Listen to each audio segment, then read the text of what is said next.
وعلى آل محمد كما باركت على مجيد. لا إله إلا أنت سبحانك إني كنت من الظالمين. لا إله إلا أنت سبحانك إني كنت من الظالمين. لا إله إلا أنت سبحانك إني كنت من الظالمين. بسم الله الرحمن الرحيم. نحمده ونصلي على رسوله الكريم. أما بعد. الحمدللہ آج ہمارے جو محاضرات کا سلسلہ ہے اس کی 5ویں مجلس ہے، اور آج کے محاضرے کا عنوان ہے علم الحدیث والسنہ بین النظر والتطبیق۔ علوم الحدیث کا ایک تعارفی سلسلہ آج پیش کیا جائے گا۔ تو کچھ بطور مثال کے چند عناوین پر کچھ بات ہوگی، باقی ایک فہرست پیش کی جائے گی کہ ہمارے سامنے علوم الحدیث کا ایک تعارف ہو جائے۔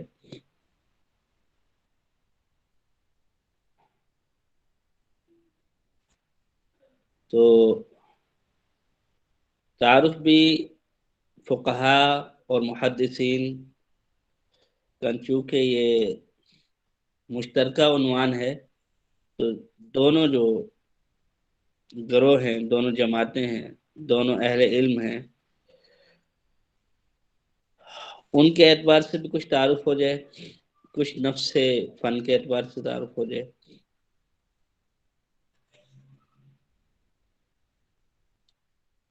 اور جو ان کے مناہج میں فرق ہے اس پر تھوڑی سی بات ہو جائے۔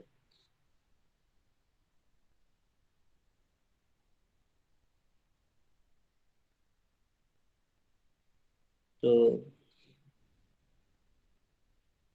علوم الحدیث کا جو مقصد ہے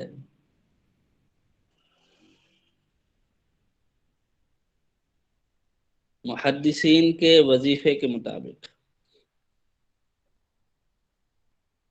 وہ ہے کہ جو احادیث رسول اللہ صلی اللہ علیہ وسلم ہیں وہ ان کا ثبوت دلائل کے ساتھ، سند کے ساتھ، مضبوطی کے ساتھ کہ وہ ثابت کی جائے کہ وہ حضور صلی اللہ علیہ وسلم کی احادیث ہے۔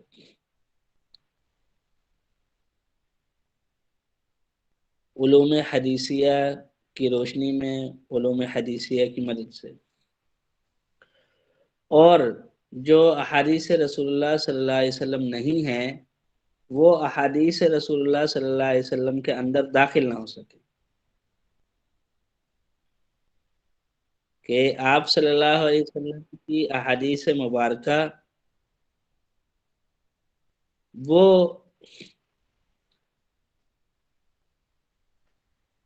ان کی حفاظت ہو، ان کی نشر و اشاعت ہو، ان پر عمل ہو،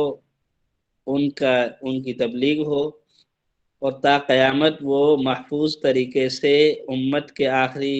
مجمع تک، آخری انسان تک پہنچ جائیں، اور جو آپ صلی اللہ علیہ وسلم کی حدیث نہیں ہے وہ دائرہ احادیث میں داخل نہ ہو سکے۔ تو علوم الحدیث کا یہ مقصد ہے۔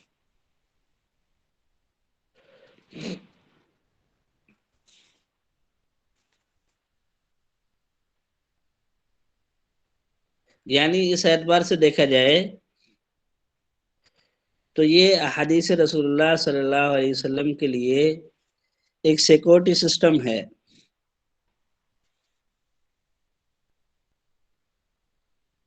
کہ جو احادیث ہیں آپ صلی اللہ علیہ وسلم کی، ان کا انکار ممکن نہ ہو، ان کی حفاظت ہو، ان کی تدوین ہو، ان کی نشر و اشاعت ہو، اور جو آپ صلی اللہ علیہ وسلم کی احادیث نہیں ہیں، کذب ہے، افتراء ہے، من گھڑت چیزیں ہیں، وہ احادیث کے اندر داخل نہ ہو سکے، ان کو وہیں پہ روک دیا جائے، سرحد پہ، وہ احادیث کا روپ نہ دھار سکیں، احادیث کا مقام نہ پا سکیں۔ تو اس کا بیڑا اٹھایا ہے محدثین کی مبارک جماعت نے، اور محدثین کی جو یہ مبارک جماعت ہے یہ فقہی مسلک کے اعتبار سے احناف بھی ہیں، شوافی بھی ہیں، مالکیہ بھی ہیں، حنابلہ بھی ہیں۔ تو ائمہ جو اربع ہیں، ائمہ متبوعین ہیں، تو انہی کے ہی متبعین میں سے یہ محدثین ہیں۔ اور بعض جو ہے ما قبل المیتین ایسے ہیں جو مجتہد ہیں فی نفسہ ہی، حدیث میں بھی فقہ میں بھی۔ تو ایسی جماعت بھی گزری ہے تابعین میں، خاص طور پہ ما قبل المیتین، کہ وہ مجتہدین ہیں حدیث میں بھی فقہ میں بھی۔ تو جو محدثین کا وظیفہ حیات ہے علوم الحدیث یا حدیث کی روشنی میں، وہ ہے حفاظت حدیث، اور پھر نشر و اشاعت حدیث، کہ جیسے جن الفاظ کے اندر حضور صلی اللہ علیہ وسلم نے ایک ارشاد فرمایا ہے، ایک حدیث بیان کی ہے، انہی الفاظ میں حد الوسع، حد الامکان، انہی الفاظ میں وہ محفوظ ہو جائے اور امت کے آخری طبقے تک وہ بے آئینی ہی ایسے ہی پہنچ جائے۔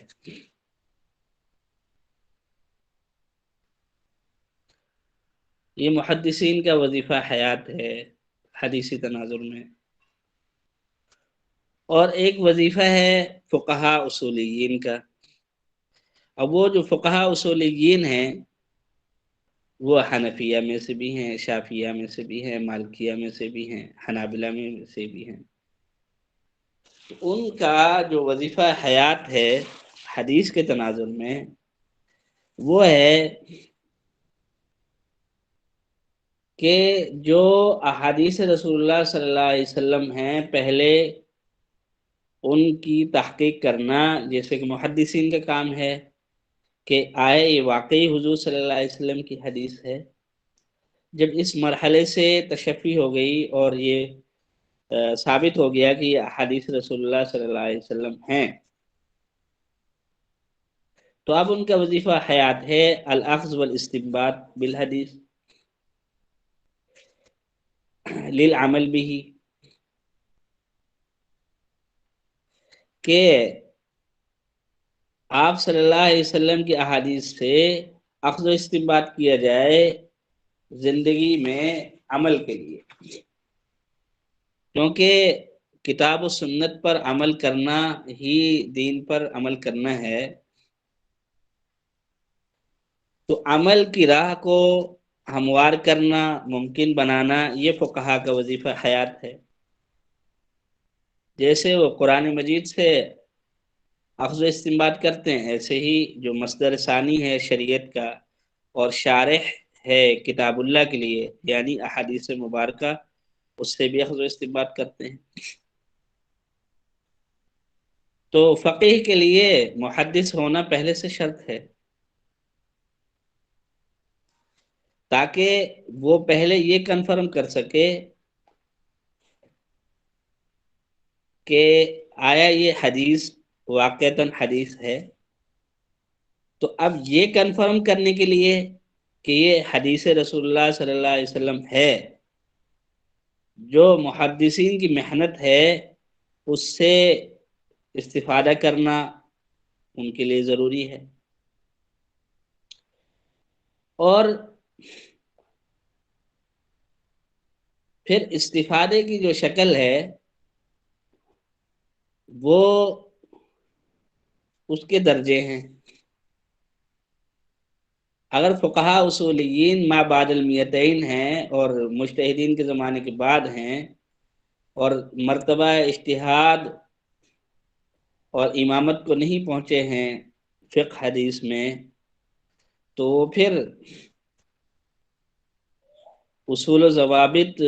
اور مناہج اور شروط کو محدثین سے لیں گے، اور ترجیح وہ دیں گے جس امام صاحب کی وہ تقلید کرتے ہیں، اس امام صاحب کے جو شاگرد ہیں ان سے اخذ کریں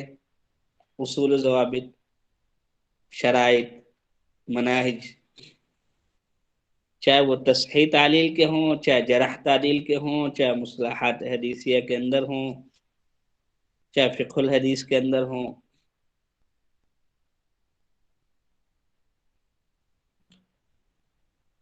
اور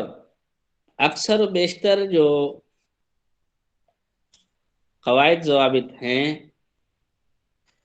وہ متفق علیہ ہیں، مشترکہ ہیں، اور بعض میں اختلاف بھی ہے۔ تو جہاں پہ اختلاف ہوتا ہے وہاں پہ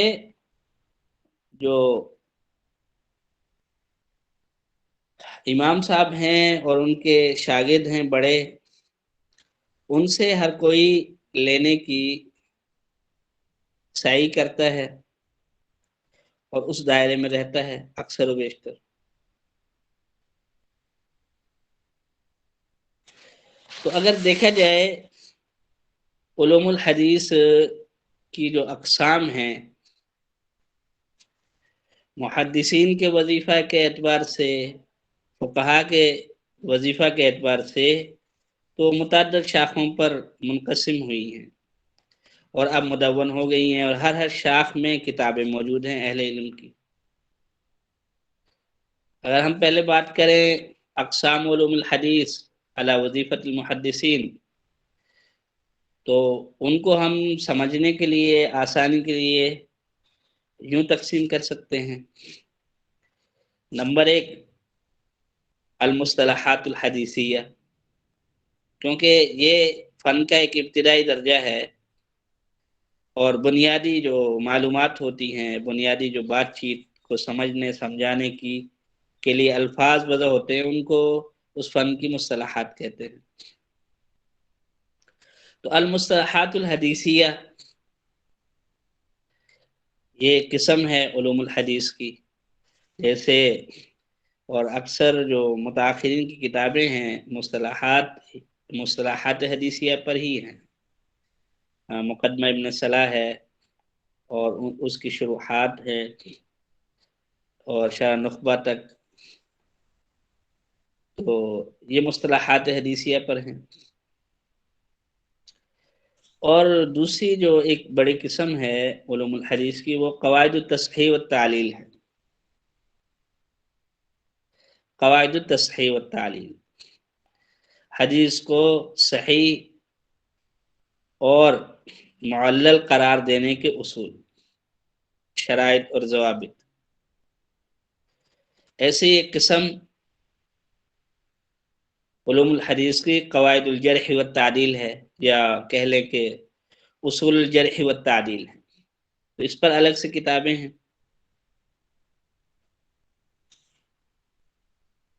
اور ایک قسم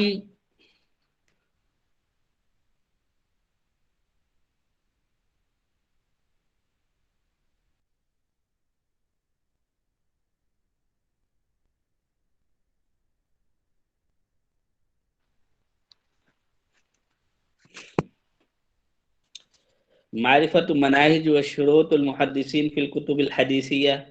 یہ بھی ایک قسم بن گئی ہے بعد والوں کی آسانی کے لیے، تاکہ جو مجموعہ اور ترکہ ہے محدثین کا اور میراث ہے، اس سے اچھی طرح استفادہ کر سکیں فہم حدیث کے لیے، حفاظت حدیث کے لیے،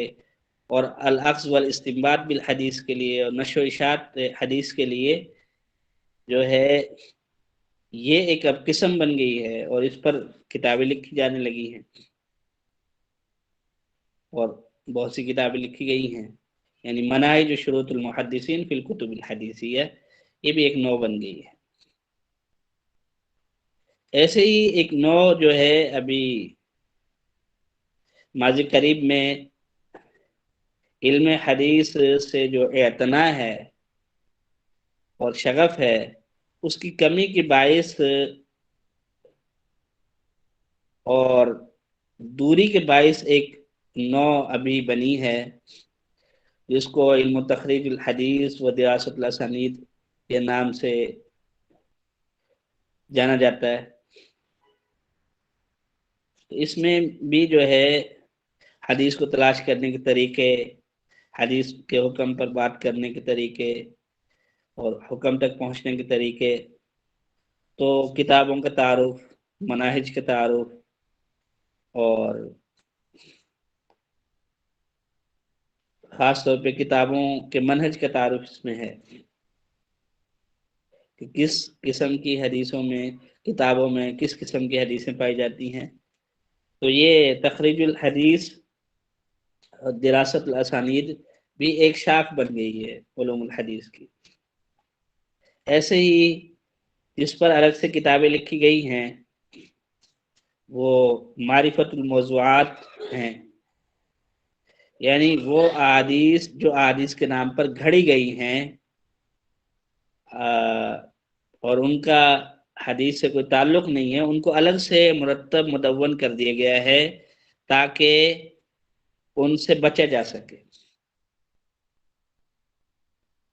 الاخذ والاستنباط میں بھی بچا جا سکے، وعظ نصیحت میں بھی بچا جا سکے۔ تو موضوعات کو پہچاننے کے اصول وضع ہو گئے ہیں، اور پھر وہ جو متون موضوعات پر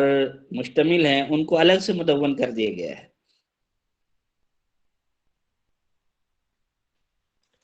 ایسے ہی قسم معرفت العلل فی الروایات ہے، یعنی علم العلل اپنے نمایاں امتیاز کی وجہ سے اور اہمیت کی وجہ سے الگ سے ایک شاخ ہے، اور اس پر الگ سے کتابیں لکھی گئی ہیں۔ اور ابھی ماضی قریب میں منکرین حدیث کا اور مستشرقین کا فتنہ پیدا ہوا ہے، تو اب ان کو دیکھتے ہوئے اہل علم نے اس میدان میں معرفت و تاریخ و تدوین الحدیث کو ایک نو بنا دیا ہے، اور اس پہ خوب مواد آیا ہے اور محنت ہوئی ہے۔ یعنی آپ اسے یوں کہہ سکتے ہیں معرفت و تاریخ و تدوین الحدیث و رد علی شبہات المستشرقین و منکر الحدیث۔ تو یہ 8 شاخیں ہو گئی علوم الحدیث کی، جو کہ خدمت کرتی ہیں اپنی کتابوں کے ذریعے محدثین کے وظیفے کی۔ محدثین کا وظیفہ کیا ہے؟ نقد حدیث، حفاظت حدیث، نشر و اشاعت حدیث، اور تدوین و تحفیظ حدیث۔ تو ان 8 اقسام میں جو کتابیں مرتب ہوئی ہیں وہ سب محدثین کے اس وظیفے کی خدمت کرتی ہیں۔ اب دوسرا وظیفہ ہے فقہاء اصولیین کا، تو اس میں کن جہات پر محنت ہوئی ہے، حدیث کی خدمت کن جہات پہ ہوئی ہے؟ تو اس کو اگر دیکھیں تو فقیہ اصولی کے لیے ایک تو وہ چیز مشترک ہے محدث کے ساتھ کہ پہلے وہ حدیث کو پہچانے کہ آیا وہ واقعی حدیث نبوی ہے یا نہیں ہے، کیونکہ پہلا سٹیپ اور پہلا مرحلہ، پہلا قدم تو یہی ہے کہ پہلے یہ جاننا ضروری ہے کہ نبی صلی اللہ علیہ وسلم کی حدیث واقعتاً ہے یا نہیں ہے۔ اور جب یہ کنفرم ہو گیا کہ یہ حضور صلی اللہ علیہ وسلم کی حدیث ہے، تو دوسرا مرحلہ، دوسرا وظیفہ جو اضافی ہے محدثین پر، فقہاء اصولین کے لیے، وہ ہے فقہ الحدیث کا الاخذ والاستنباط، العمل بالحدیث کا، کہ حدیث پر عمل کیسے ہوگا، اس کی راہ کو ہموار کریں اور امت کے لیے، تمام مسلمانوں کے لیے حدیث پر عمل کی صورت کو واضح کریں۔ تو اب اگر یہ دیکھیں کہ فقہا اصولیین کا جو وظیفہ ہے یعنی حدیث کے تناظر میں، تو اس پر کتنی جہاد سے محنت ہوئی ہے، خدمت ہوئی ہے حدیث کی، علوم الحدیث کی. تو اس میں پہلے دو بڑی شاخیں یہی ہیں کہ ایک تو نقد الحدیث السندی ہے، جس میں مصطلحات حدیثیہ پر انہیں بات کرنی پڑے گی. تو اکثر و بیشتر چیزوں میں تو محدثین کے ساتھ وہ متفق ہیں مصطلحات حدیثیہ میں، لیکن کہیں کہیں اختلاف بھی ہے. تو ہم اس محاضرے میں حدیث صحیح اور ضعیف پر ہلکی پھلکی بات کریں گے، تاکہ ان کے جو منہج ہے اور جو تھوڑا سا اختلاف ہے اس کی نوعیت سامنے آ جائے. تو المصطلحات الحدیثیہ جو ہے یہ ان کا بھی موضوع ہے. قواعد التصحیح والتعلیل دوسرے نمبر پہ شاخ جو ہے یہ ان کا بھی موضوع ہے، کیونکہ تصحیح تعلیل کے قواعد حدیث کی معرفت کے لیے ضروری ہیں، تو اس پر وہ بات کرتے ہیں. ایسے ہی تیسری جو چیز ضروری ہے اور جس سے وہ اعتنا کرتے ہیں اور جس پہ اپنا ایک ذوق اور اپنی آراء، اپنے اصول، اپنے ضوابط رکھتے ہیں، وہ قواعد الجرح والتعدیل ہیں، کیونکہ معرفت الحدیث اس کے بغیر پوری نہیں ہوتی.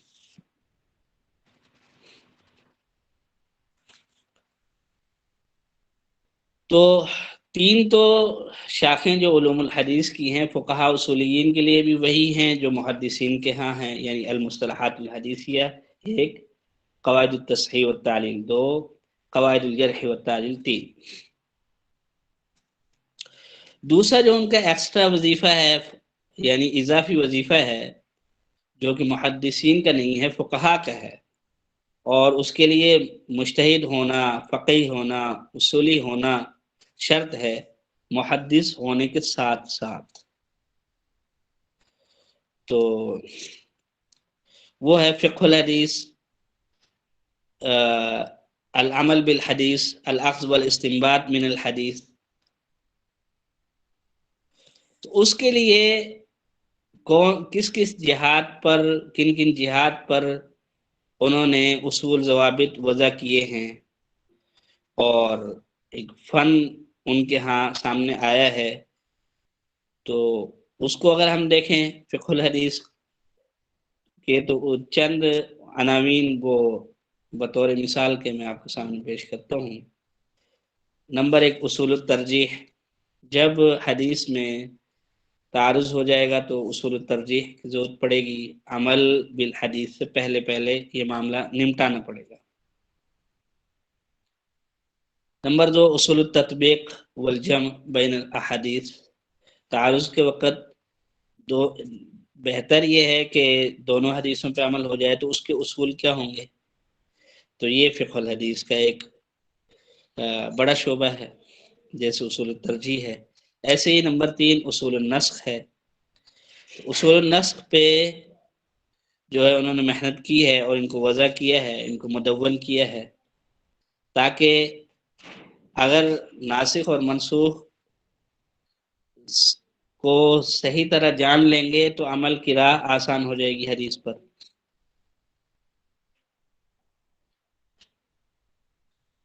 نمبر چار، قواعد عامہ عند العمل بالحدیث. جب حدیث پر عمل کر رہے ہیں، یعنی اخذ و استنباط اس سے کر رہے ہیں، اور یہ مرحلہ طے ہو چکا ہے کہ یہ حدیث نبی ہے واقعتاً، اب اس سے اخذ و استنباط کا سلسلہ جاری ہے، تو اس ٹائم کچھ قواعد ہیں جن کو مد نظر رکھنا ضروری ہے. تو ان کو آپ آسانی کے لیے کہہ لیں قواعد عامہ عند العمل بالحدیث. تو وہ بہت سے قاعدے ہیں، اور یہ کہاں پائے جاتے ہیں؟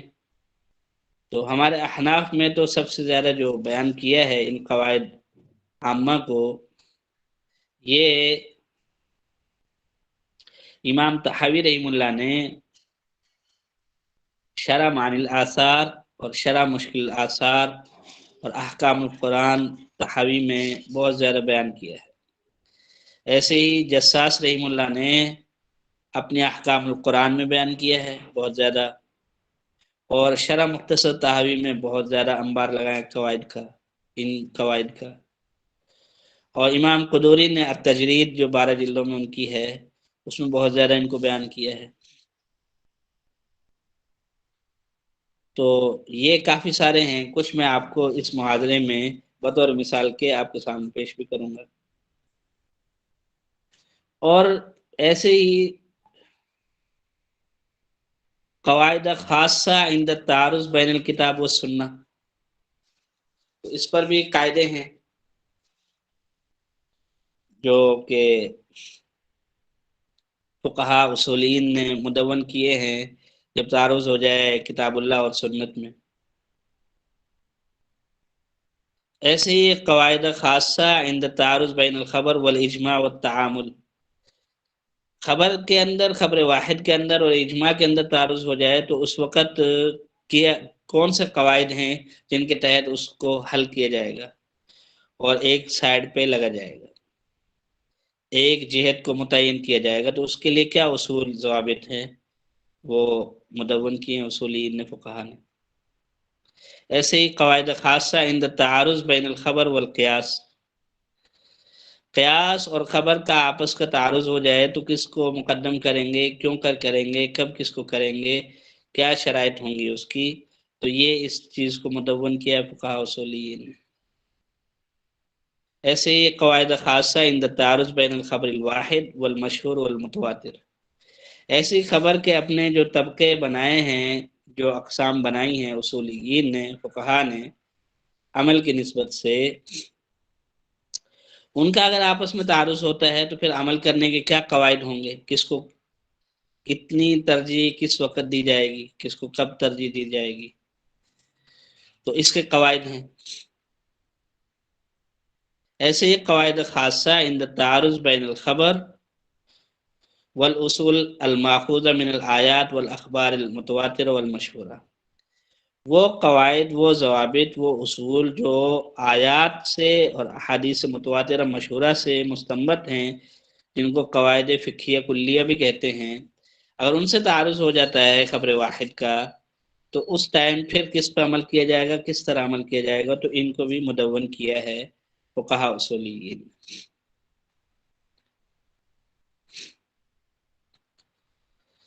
تو یہ سرسری ایک تعارف ہے علوم الحدیث کا فقہا کے وظیفہ کے تناظر میں اور محدثین کے وظیفہ کے تناظر میں، کہ یہ جہات ہیں جن پر اصول، ضوابط، شرائط، مناہج ہر مسلک کے فقہا اصولیین رکھتے ہیں اور محدثین رکھتے ہیں۔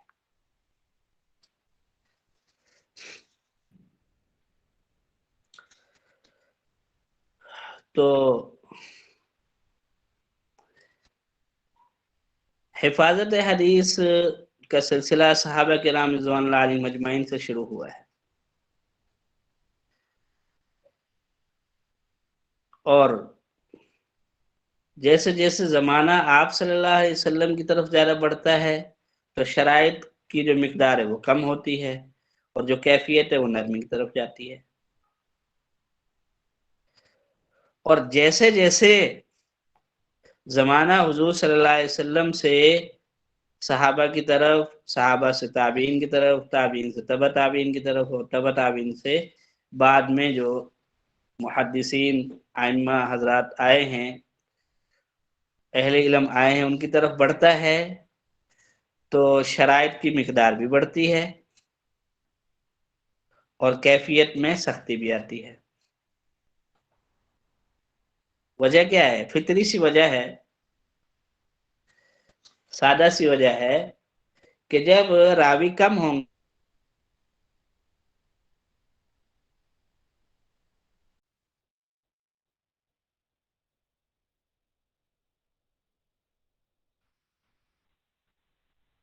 راوی کم ہوں گے اور عادل ضابط ہوں گے اور معروف ہوں گے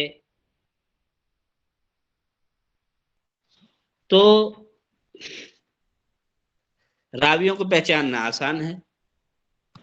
میں مثال دوں کہ نبی کریم صلی اللہ علیہ وسلم ایک حدیث بیان فرما رہے ہیں، ایک صحابی رضی اللہ عنہ سن رہے ہیں، اب سند کے اندر کوئی سند ہے ہی نہیں بلکہ ڈائریکٹ صحابی ہیں، تو اب کوئی شرائط نہیں ہے۔ اور ایک صحابی بیان فرما رہے ہیں اور دیگر صحابہ سن رہے ہیں، تو الصحابۃ کلھم عدول، صحابہ سارے کے سارے عادل ہیں۔ تو اب اس وقت بھی شرائط نہ ہونے کے برابر ہیں، بس تیقظ اور حاضری یہ چیزیں ہیں، اور تفقع جو کہ ان کے اندر علی وجہ الاتم موجود تھا۔ تو اب شرائط بہت کم ہیں۔ صحابی بیان فرما رہے ہیں اور تابعی سن رہے ہیں، یا تابعین کی ایک جماعت سن رہی ہے۔ اب بھی خیر قرون کا زمانہ ہے اور حدیث سے اعتنا کرنے والے جو لوگ ہیں ان کی تعداد کم ہے اور وہ معروف ہیں، تو ان کو پہچاننا، ان کو جاننا، وہ عادل ہیں، وہ ضابط ہیں، یہ بات پہچاننا یہ آسان ہے، تو اس لیے شرائط کم ہے۔ اب تابعین بیان کر رہے ہیں اور تبع تابعین سن رہے ہیں، اور صحابہ کرام رضوان اللہ علیہم اجمعین کا دور گزر چکا ہے، اور کچھ جو ہے فتنے اور دوسری چیزیں وہ شروع ہو چکی ہیں، تو شرائط بھی اب بڑھنا شروع ہوئی ہیں، لیکن پھر بھی خیر قرون ہے، اور شرائط کا جو مقدار کے اعتبار سے وہ کم ہے، اور کیفیت کے اعتبار سے بھی نرمی ہے۔ لیکن تبع تابعی بیان کر رہے ہیں اور عام لوگ سن رہے ہیں، تو اب شرائط بڑھنا شروع ہوتی ہیں، لیکن اس کے باوجود ما قبل المیتین کا زمانہ چل رہا ہے، اور جو حدیث کے ساتھ اعتنا کرنے والے ہیں وہ مقدار میں نسبتاً بعد والوں کے کم ہیں، اور ان کو پہچاننا آسان ہے، ان کو جاننا آسان ہے، تو اس لیے شرائط کم ہے۔ اب کون ہے؟ ایک تو جو سننے والا ہے، اب اگر وہ مصنف ہے یا حدیث کا معلم ہے، تو اس کے سامنے اس کے جو شیخ ہے وہ تبع تابعی ہے، وہ اس کو اچھے سے جانتا ہے اپنے شیخ کو، اور جس سے اس کی ملاقات نہیں ہوئی ہے وہ تابعی ہے، تو وہ استاد کے ذریعے ان کے حالات پر مطلع ہونا آسان ہے، اور استاد کے درجے سے ان کے اساتذہ کے درجے کو پہچاننا آسان ہے۔ پھر آگے صحابہ کرام رضوان اللہ علیہم اجمعین کا طبقہ ہے، تو وہ تو ویسے عادل ہے۔ اب یہاں تک جو شرائط ہیں حفاظت حدیث کی، معرفت حدیث کی، وہ چونکہ ضرورت کم ہے تو اس لیے ان کی مقدار اور ان کی کیفیت بھی کم ہے،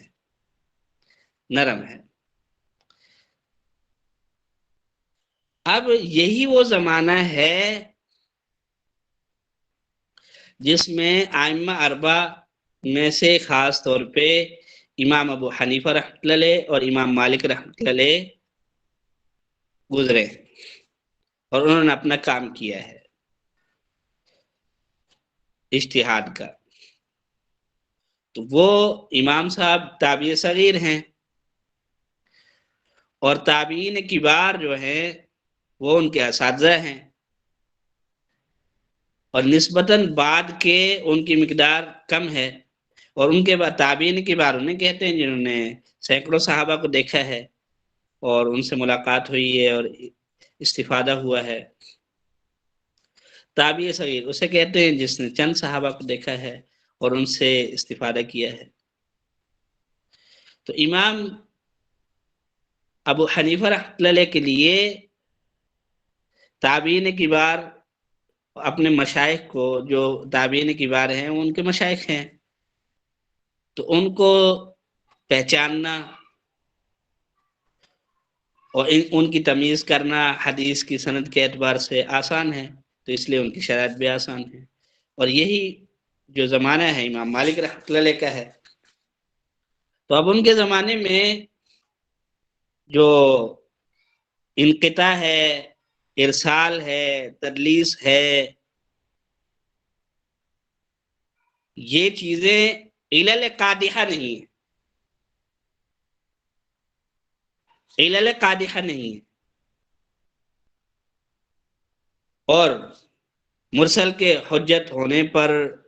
ما قبل المیتین اتفاق تھا، اجماع تھا۔ اور بعض تو جیسے امام مالک رحمۃ اللہ علیہ ہیں، حضرت عبداللہ بن مبارک رحمۃ اللہ علیہ ہیں، اس طرح کچھ اور حضرات وہ مرسل کو متصل پر ترجیح دیتے تھے، اور ان کا خیال یہ تھا کہ جب تیقن ہے حدیث کا، یقین ہے کہ یہ آپ صلی اللہ علیہ وسلم کی حدیث ہے، تو پھر ارسال کرتے تھے، اور جب وہ تیقن نہیں ہے تو پھر سند بیان کر دیتے تھے، تاکہ جو معاملہ ہے وہ راوی پر آ جائے کہ ان سے میں نے سنا ہے، انہوں نے میرے سامنے بیان کیا ہے۔ تو یہ کیفیت تھی، اس لیے اس زمانے کی جو شرائط ہیں مصطلحات حدیثیہ میں وہ نرم ہیں اور وہ کم ہیں۔ اور بعد کے جب ما بعد المیتین کا زمانہ آیا ہے، اور جیسے کہہ لیں آپ کتب ستہ جو ہے ان کے مصنفین کا زمانہ ہے، جو تو اس ٹائم صحابہ، تابعین، تبع تابعین رضوان اللہ علیہم اجمعین گزر چکے، اور عامت الناس ہیں ان کے مقابلے میں، اور خشوع کذب بھی ہے، اور فتن بھی ہیں، اور مختلف قسم کے فکری اعتبار سے طبقات بھی وجود میں آ گئے ہیں۔ تو اب شرائط بڑھ گئی ہیں، اور ارسال بھی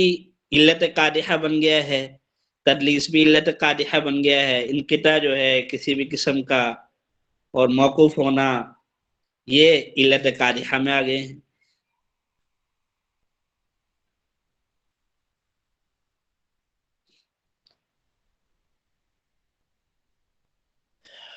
تو اب دیکھ لیں جو مقدمہ ابن صلاح میں حدیث صحیح کی تعریف ہے، مصطلحات حدیثیہ میں سے اگر ہم حدیث صحیح پر بات کریں تو اس میں 5 شرائط بیان کی گئی ہیں۔ عادل ہونا، ضابط ہونا، یہ تو ہر دور میں شرط ہے، یہ تو تابعین کے اندر بھی، تبع تابعین کے اندر بھی تھا، لیکن بعد میں تو اس میں اور اضافے کیے گئے کہ عادل ہو راوی، ضابط ہو، اور اتصال ہو سند کا،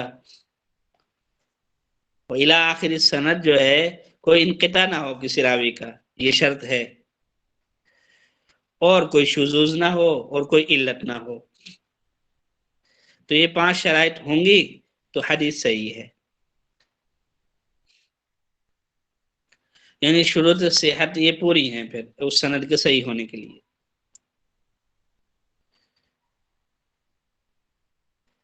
اب ان 5 شرائط کو سامنے رکھ کے کتب ستہ کے مصنفین نے اپنی اپنی شرائط اخذ حدیث کی، تحمل حدیث کی بنائی ہیں، اور اپنی کتابوں کو مکتوب کیا ہے۔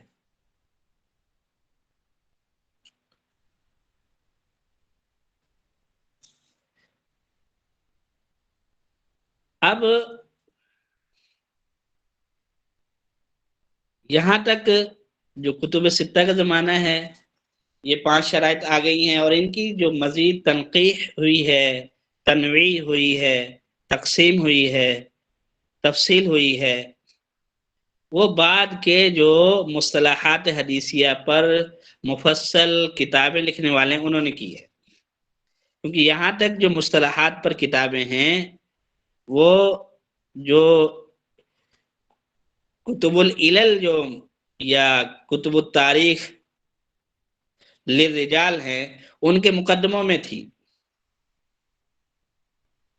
یا کوئی کتاب لکھی اور اس کا مقدمہ لکھا، اس میں بیان کی گئی، جیسے سب سے مفصل مقدمہ پہلا مسند دارمی کا ہے، اور مسند دارمی میں جو ہے کافی وضاحت سے جو ہے حدیث کی اصطلاحات پر اور اصول افتاء پر جو ہے بات چیت کی گئی ہے، اور ان کے زمانے کے ہی اور ان سے تھوڑا سا پہلے امام شافعی رحمہ اللہ کتاب الرسالہ ہے، اس میں تفصیل سے بات ہوئی ہے، اور پھر جیسے مقدمہ مسلم ہے، رسالہ ابو داؤد الی اہل مکہ ہے، اور جنہوں نے کتب العلل کے نام سے کتابیں لکھی ہیں اور کتب التاریخ للرجال کے نام سے کتابیں لکھی ہیں انہوں نے اس پہ بات چیت کی ہے، لیکن وہ بعد کی مفصل کتابوں کے مقابلے میں ایک رسالے کا درجہ رکھتے ہیں، اور شروع میں فن میں رسائل ہی ہوتے ہیں یا چند اوراق پر مشتمل چھوٹی کتابیں ہوتی ہیں، بعد میں پھر تفصیلات اور تبویبات اور تنویعات، تقسیمات، تنقیحات بڑھتی ہیں، اور پھر مفصل کتابیں آتی ہیں۔ تو مفصل کتابیں جو المصطلحات الحدیثیہ پر ہیں وہ حاکم نیشابوری کی معرفت علوم الحدیث اور خطیب بغدادی کی الکفایہ فی علم الروایہ، یہ مفصل کتابیں ہیں، اور اسی زمانے میں جو ہے ابن عبد البر نے جو مقدمہ لکھا ہے تمہید کا وہ بھی کچھ قدر مفصل ہے، اور ان کے بعد پھر جو مفصل کتاب آئی ہے جس میں خطیب کی کتابوں کا خلاصہ آ گیا ہے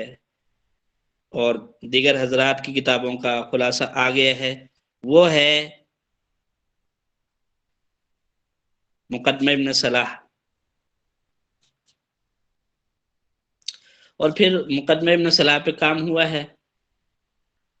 اور فقہا اصولیین بحث السنہ کے نام سے جو ہے حدیث سے متعلقات پر بات چیت کرتے آ رہے ہیں، اور اصول فقہ کی کتابوں میں بحث السنہ کے نام پر وہ مباحث موجود ہیں۔ تو مصطلحات حدیثیہ پر بات ایسے ہوئی ہے، اور ان کی جو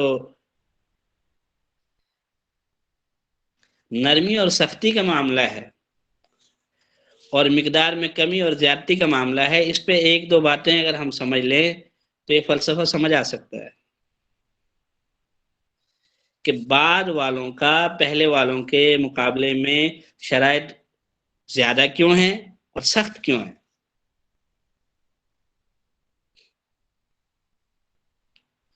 اور احناف نے متقدمین کے منہج کو قواعد تصحیح تعلیل میں، مصطلحات حدیثیہ میں، جرح تعدیل میں کیوں اپنایا ہے، اور متاخرین کی جو اتنی زیادہ شرائط ہیں وہ بھی تو حفاظت حدیث کے لیے ہی ہیں، نشر و اشاعت حدیث کے لیے ہی ہیں، ان کو زیادہ لائق اتنا کیوں نہیں سمجھا، ان سے کیوں اختلاف ہوا ہے۔ مثال کے طور پہ مرسل کو جب بعد والے متاخرین مصطلحین علت قادحہ شمار کر کے اور ضعیف ناقابل احتجاج کے کھاتے میں ڈالتے ہیں، تو بعد کے جو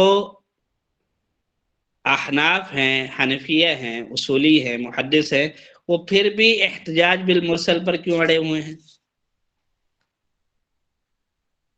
وہ اس کو علت قادحہ کیوں نہیں مانتے؟ وہ تدلیس کو علت قادحہ کیوں نہیں مانتے؟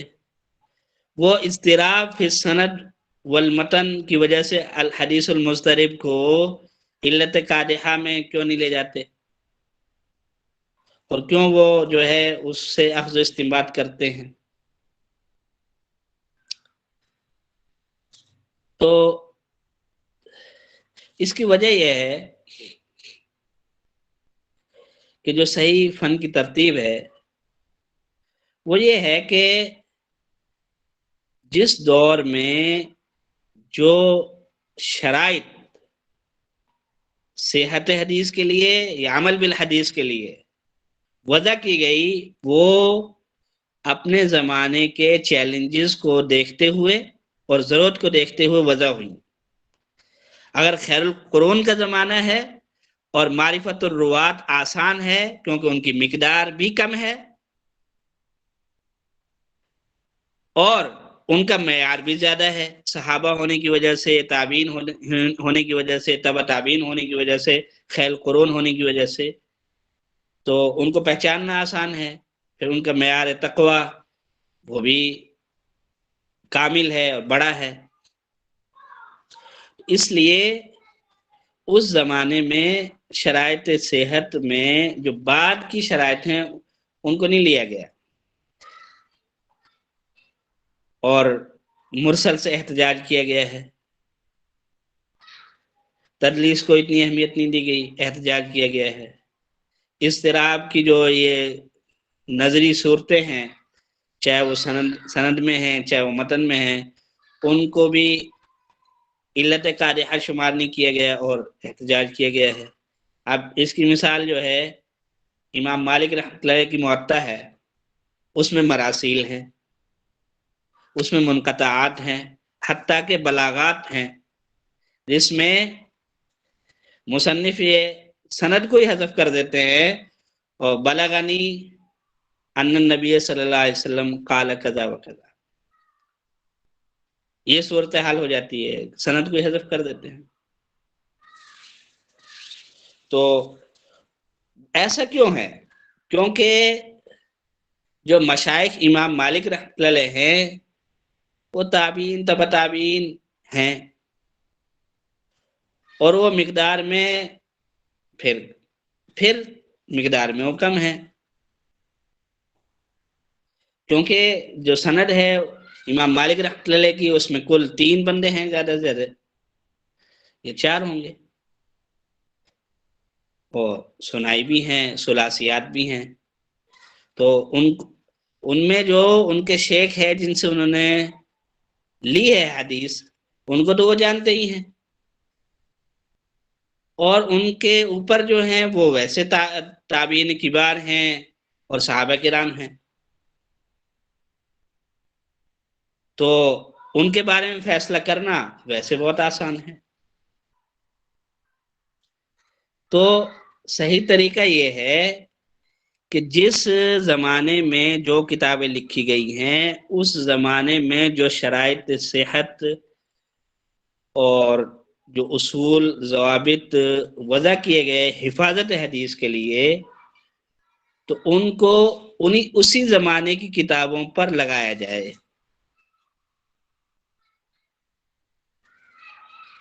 اور جن کتابوں کو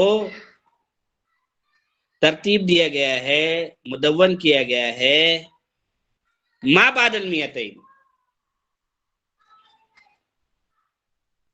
المیتین یعنی اصحاب کتب ستہ اور ان کے جو شاگرد ہیں ان کی جو سندیں ہیں ان میں راوی ہو گئے 7 7 8 8 6 6 5 5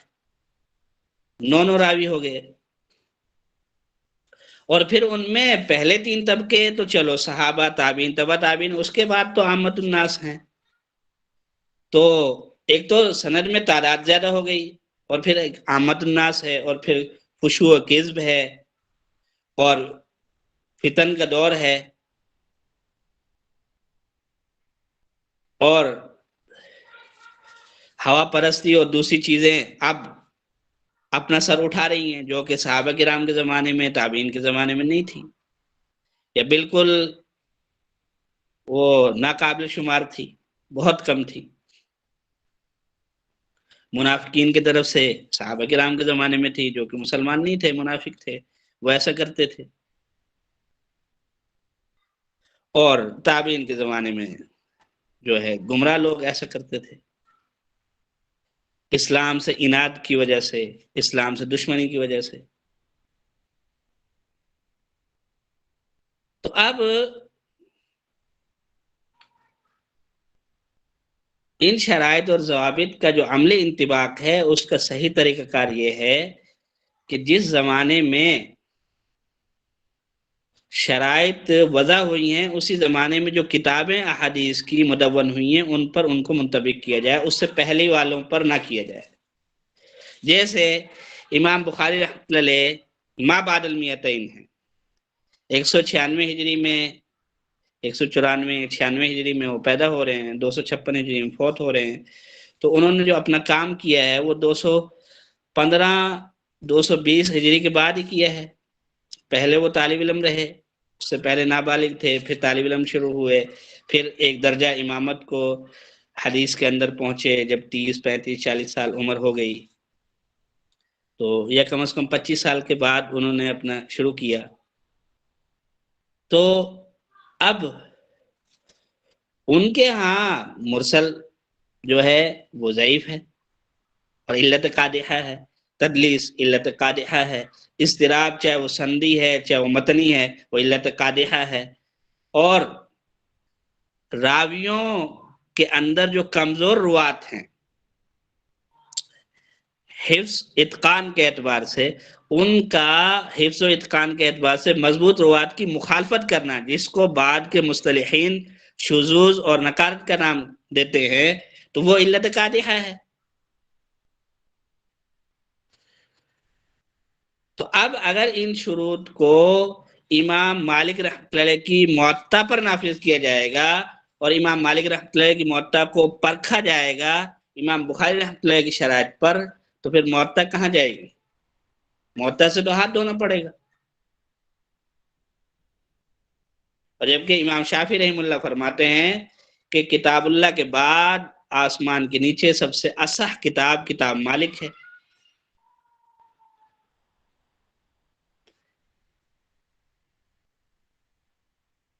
تو طریقہ کار یہ ہے، کیونکہ امام بخاری رحمۃ اللہ علیہ نے جو شرائط اور جو معیار وضع کیا حدیث کو پرکھنے کا، وہ اپنے زمانے کی ضرورت اور مقتضا کے مطابق کیا، تو وہ پھر ان کی کتاب اور ان کے شاگردوں کی کتاب اور ان کے معاصرین کی کتاب اور جو بعد میں آنے والے لوگ ہیں ان کی کتابوں پر منطبق ہوگا۔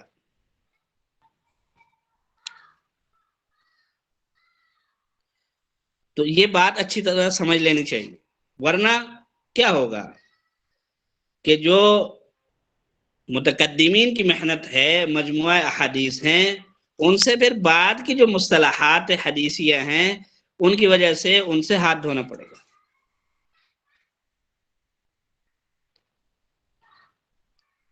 اور یہی کام کیا ہے مصطلحات حدیثیہ کے اندر فقہاء احناف، اصولین حنفیہ نے، کہ انہوں نے چونکہ ان کے جو ائمہ ہیں امام ابو حنیفہ رحمۃ اللہ علیہ، امام ابو یوسف رحمۃ اللہ علیہ، امام محمد رحمۃ اللہ علیہ، اور امام محمد رحمۃ اللہ علیہ کے شاگرد حضرات، جن کی کتابیں کچھ تو ملتی ہیں اور اکثر نہیں ملتی ہیں، تو ان میں جو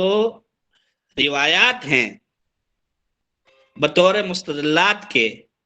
تو وہ ان کو انہی اصولوں پر پرکھتے ہیں جو اصول وضع ہوئے ما قبل المیتین، ما قبل المیتین۔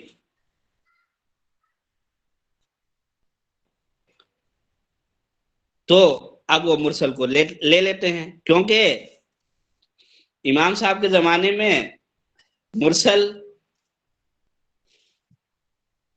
کی وجہ سے جو انقطاع آ رہا ہے وہ ایسے لوگوں میں آ رہا ہے جو تابعین کبار ہیں، صحابہ کرام رضوان اللہ علیہم اجمعین میں سے ہیں، یا کم از کم تابعین صغار ہیں، تو ان کا معروف فی العلم ہونا تو امام ابو حنیفہ رحمۃ اللہ کے سامنے روز روشن کی طرف واضح ہے، اس لیے وہ مرسل کو لے لیں گے۔ لیکن جب حدیث کے اندر 8 راوی 7 راوی ہو گئے ہیں اور 200 سال گزر چکے ہیں، 250 سال گزر چکے ہیں، اور معرفت جو سند ہے، اچھا معرفت سند جو ہے اس کے 2 ذرائع ہیں، جو ماقبل المیتین لوگ ہیں وہ ان کا تو رجال کے بارے میں مشاہدہ اور مصاحبت تھی، صحبت تھی، بالمشافہ وہ لوگ زندہ تھے جو کہ حدیث کے راوی بنے، حدیث کی سند کا حصہ بنے، تو وہ خود ان کو پرکھتے تھے اور خود ان کے بارے میں ان کو معلومات تھی مشاہدے سے یا شیوخ کے بتلانے پر، شیوخ کے تبصرہ کرنے پر، اساتذہ کے مطلع کرنے پر، اساتذہ کے تنبیہ کرنے پر، تو ان کو سمجھنا اور ان کی تمیز کرنا، ان کو پہچاننا، عادل ضابط ہونے کے اعتبار سے ان کے پاس ذرائع ایک تو خود مشاہدہ تھا، ملاقات تھی، دوسرا شیوخ کے اسباق میں، اساتذہ کے اسباق میں مطلع ہونا اور متنبع ہونا من جانب الاستاذ ہو جایا کرتا تھا۔ لیکن جب تدوین حدیث ہو گئی اور کتب حدیثیہ مدون ہو گئی اور 300 سال گزر گئے اور سند کا زمانہ ختم ہو گیا، اور بات یہاں پہنچی 4 صدی میں، 5ویں صدی میں، کہ اس حدیث کو کس مصنف نے روایت کیا ہے، تو جب 2 صدی چل رہی ہے، ائمہ مجتہدین کا دور چل رہا ہے، تو اس وقت بات یہ ہے کہ امن تحدث، من اخبرک، من حدثک، کس نے روایت پیش کیا، کس نے روایت کیا آپ کے سامنے، آپ کس سے روایت نقل کر رہے ہیں، کیونکہ لکھا تھا، صحبت تھی، اخذ استفادہ بالمشافہ تھا۔ لیکن جب 5 صدیاں گزر گئی اور حدیث کی تدوین کا دور گزر گیا اور اب رجال کو پہچانا جا رہا ہے کتب رجال سے، اسماء رجال کی کتابوں سے، تو اب ظاہر ہے اب اسماء رجال کی کتابوں سے جب رجال کی معرفت پر مطلع ہو جائے گا تو پھر مصطلحات ہی معاون ہے نا، مناہج المحدثین ہی معاون ہے نا، اور اصول التصحیح والتعلیل المکتوبہ فی الکتب، فی مقدمات الکتب، وہی معاون ہے نا۔ اب ساری چیز نظری ہے اور کتابوں کے ذریعے اور مصطلحات کے ذریعے رجال کی معرفت ہو رہی ہے، تو اب یہاں تو احتیاط ہوگی اور شرائط کو خوب سے خوب ٹائٹ کر دیا جائے گا، خوب سے خوب سخت کر دیا جائے گا، تاکہ غلطی کا امکان، خطا کا امکان کم سے کم ہو جائے، ختم ہو جائے۔ تو بعد میں یہی ہوا،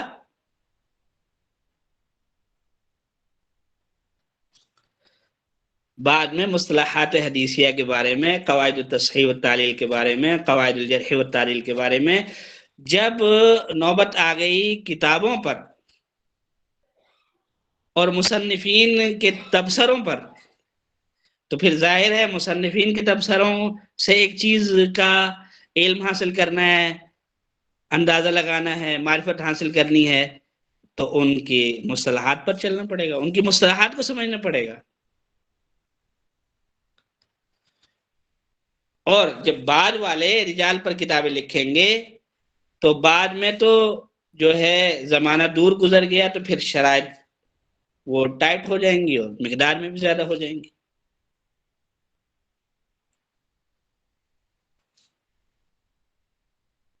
تو یہ معاملہ ہے.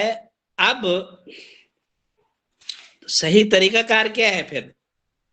قواعد التصحیح والتعلیل، قواعد الجرح والتعدیل، المصطلحات الحدیثیہ سے کیسے فائدہ اٹھائیں، کیسے استفادہ کریں؟ تو دو چیزیں ہیں، دو رخ ہیں. دو رخ ہیں.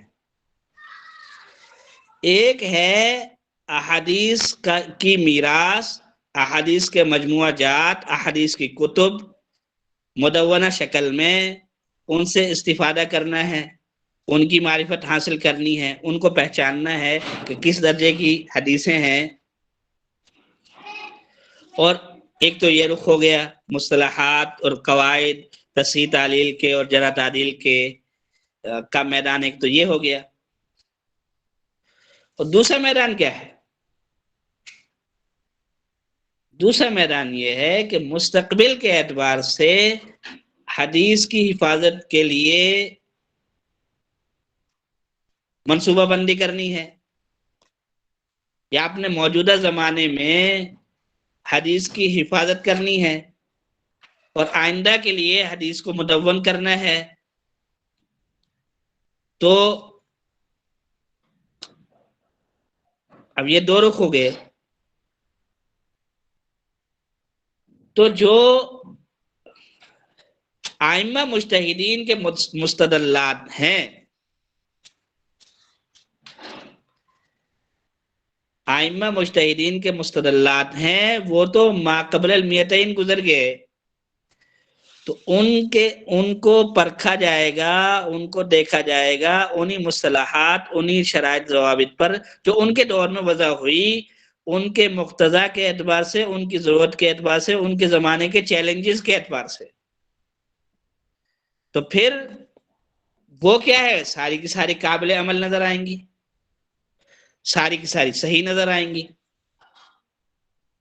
ساری کی ساری قابل احتجاج نظر آئیں گی. اور جب عہد تدوین گزر گیا یا ما بعد المیتین، جب حدیثیں مدون ہو رہی ہیں مختلف انواع و اقسام سے، اب ان کی روایات کو پرکھنا ہے، ان کی سندوں کو پرکھنا ہے. اور اس میں روات ہیں ایک سند میں 7-8، تو ان کو جو بعد کے مصطلحین ہیں، بعد کے محدثین ہیں، اور انہوں نے ضرورت کے بڑھ جانے پر شرائط کی مقدار زیادہ کر دی، کیفیت سخت کر دی، تو ان کے اعتبار سے ان کتابوں کو پرکھا جائے گا، ان کتابوں میں تحقیق کی جائے گی سند کی. اور آئندہ یا موجودہ زمانے میں حفاظت حدیث کا بیڑا اٹھانا ہے، تو بعد کے جو مصطلحین ہیں انہوں نے جو احتیاط کا دامن اور مضبوط کر دیا، تو پھر اس پہ چلا جائے گا.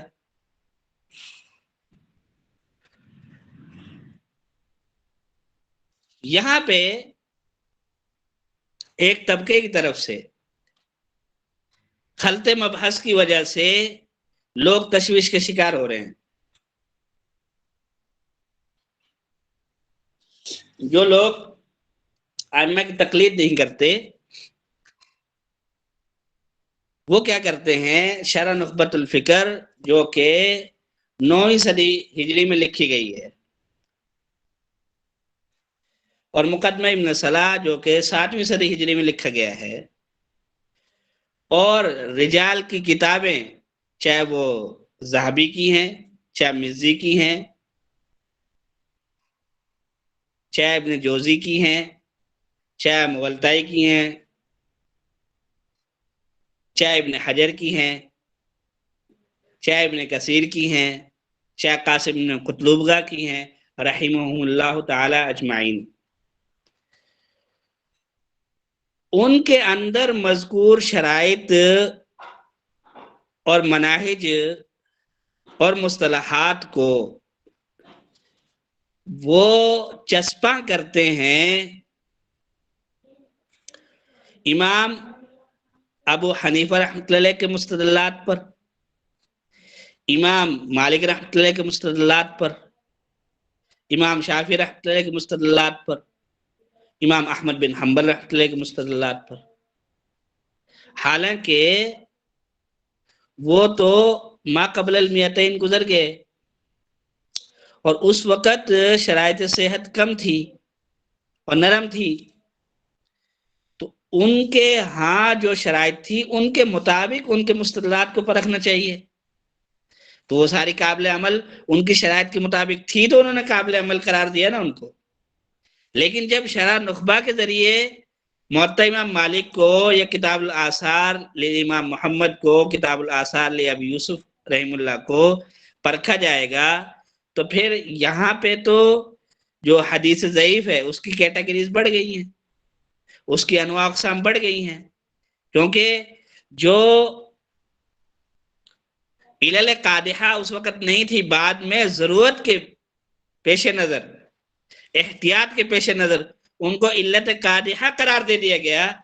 تو اب ان کو اگر چسپاں کریں گے ما قبل المیتین کی مستدلات پر تو یہ کیا ہوگا؟ یہ ان مستدلات سے ہاتھ دھونے کا سبب ہوگا، ان پہ تان تشنی کا سبب ہوگا، ان سے امت مسلمہ کو بدزن کرنے کا سبب ہوگا. تو یہ خلط مبحث ہے اور علمی بددیانتی ہے. یا تو علمی جہالت ہے کہ پتہ ہی نہیں ہے، اگر پتہ ہے تو پھر بددیانتی ہے.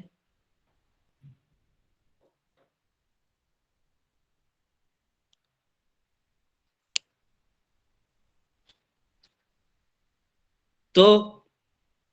یہ چیز علوم الحدیث میں پیش نظر رہنی چاہیے کہ مصطلحات حدیثیہ کو وضع کیا گیا ہے، شرائط کو، ضوابط کو، مناہج کو وضع کیا گیا ہے حفاظت حدیث کے لیے، نہ کہ رد حدیث کے لیے.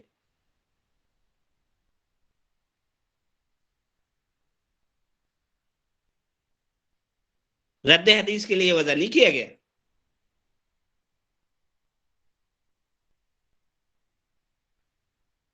حفاظت حدیث کے لیے کیا گیا ہے.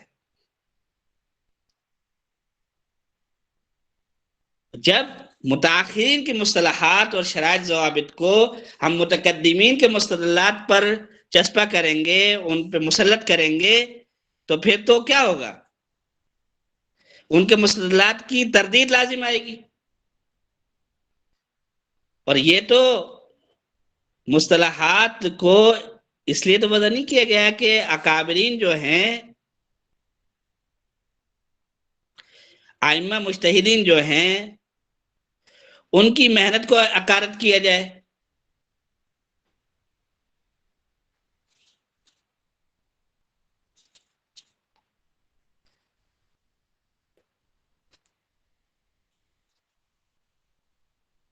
تو جو ائمہ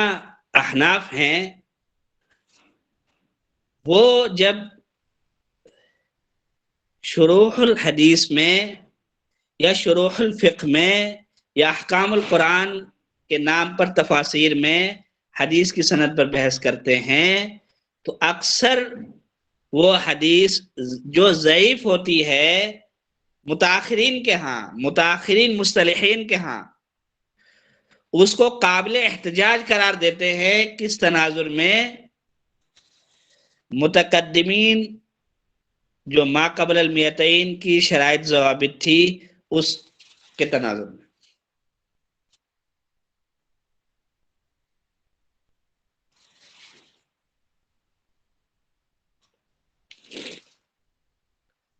تو جو احادیث مبارکہ ہیں وہ اوپر سے نیچے کی طرف آئی ہیں، نیچے سے اوپر کی طرف نہیں جا رہی. یعنی نبی کریم صلی اللہ علیہ وسلم سے صحابہ کرام رضوان اللہ علیہم اجمعین کے پاس احادیث آئی ہیں، صحابہ کرام سے تابعین کے پاس آئی ہیں، تابعین سے تبع تابعین کے پاس آئی ہیں، پھر ائمہ مجتہدین، محدثین، اصولیین، اہل علم کی طرف آتے آتے اور ہم تک پہنچی ہیں۔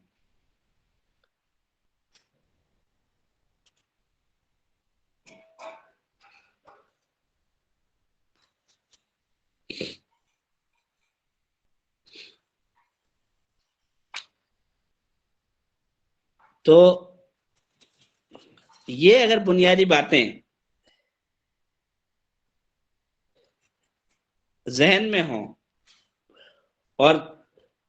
آدمی دین کے ساتھ اور دینی میراث کے ساتھ مخلص ہو تو پھر وہ جو چیز جہاں رکھنی ہے وہاں اسے رکھے گا۔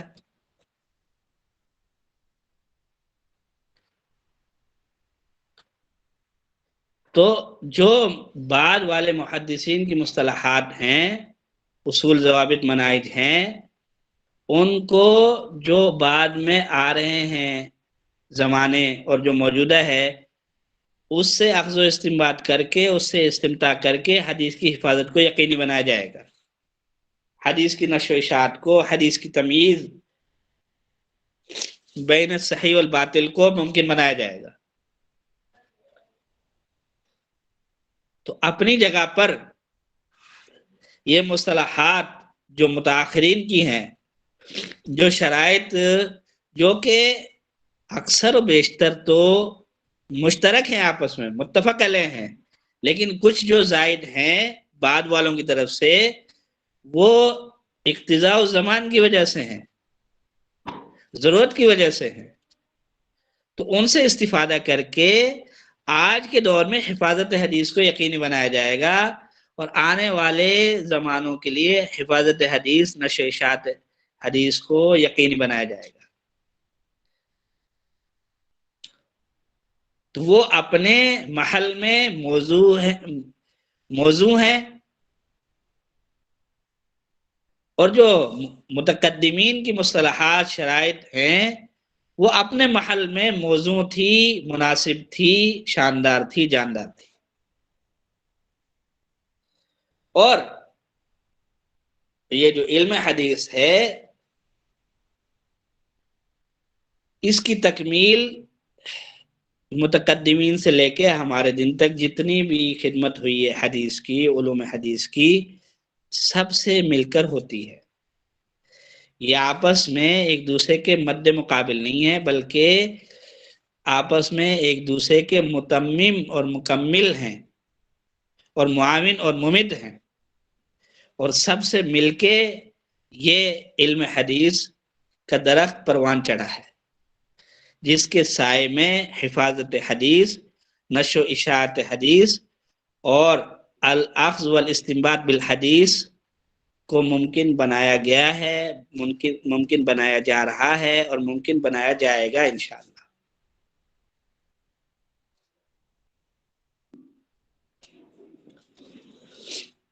تو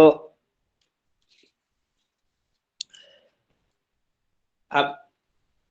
مثال کے طور پہ ہم حدیث صحیح پہ بات کر لیں تو 5 شرائط ہیں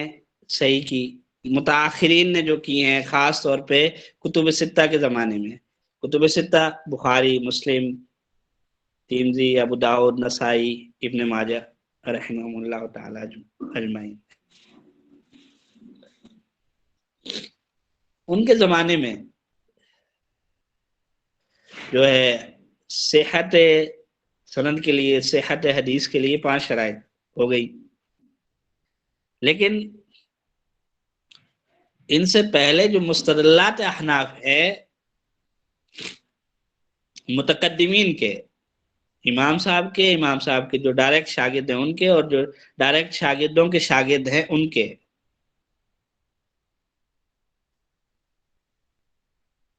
ان میں یہ 5 شرائط اس طرح نہیں تھی۔ ایک تو مقدار کے اعتبار سے بھی نہیں تھی، اور ایک مصداق کے اعتبار سے بھی نہیں تھی۔ مقدار کے اعتبار سے تو یہ ہے کہ اتصال سند شرط نہیں تھی، یعنی مرسل ان کے ہاں حجت تھی۔ اور مصداق کے اعتبار سے جو علت، عدم علت اور عدم شذوذ کی شرط ہے، اس کو سمجھیں۔ بعد کے جو محدثین ہیں، ائمہ جو کتب ستہ ہیں والے مصنفین ہیں، اور ان کے بعد جو ان کے شاگرد ہیں، اور بعد میں جو متاخرین مصطلحین ہیں، ان کے ہاں شاذ کہتے ہیں اس حدیث کو جس میں کم ثقہ راوی اوثق راوی کی مخالفت کرے۔ تو اوثق راوی کی جو حدیث ہے وہ صحیح ہے، اور یہ جو ثقہ راوی ہے اس کی شاذ ہے۔ اور منکر کہتے ہیں کہ ضعیف راوی ثقات کی مخالفت کرے تو منکر کہلاتی ہے، اور ان کی محفوظ اور معروف کہلاتی ہے۔ تو جو احناف کے ہاں شاذ کا مصداق ہے وہ یہ نہیں ہے، وہ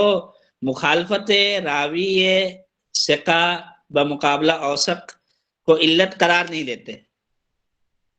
شذوذ قرار نہیں دیتے۔ ان کے ہاں شذوذ کا باعث کم درجے کی دلیل کا بڑے درجے کی دلیل کا مخالفت میں آ جانا، یہ شذوذ ہے۔ جیسے خبر واحد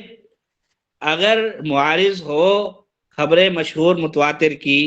تو اب خبر واحد وہ شاذ ہے۔ ایسے ہی خبر واحد وہ مقابلے میں آ جائے اجماع کے اور کتاب اللہ کے، تو وہ شاذ ہے۔ ایسے ہی منکر بھی اس کو کہتے ہیں۔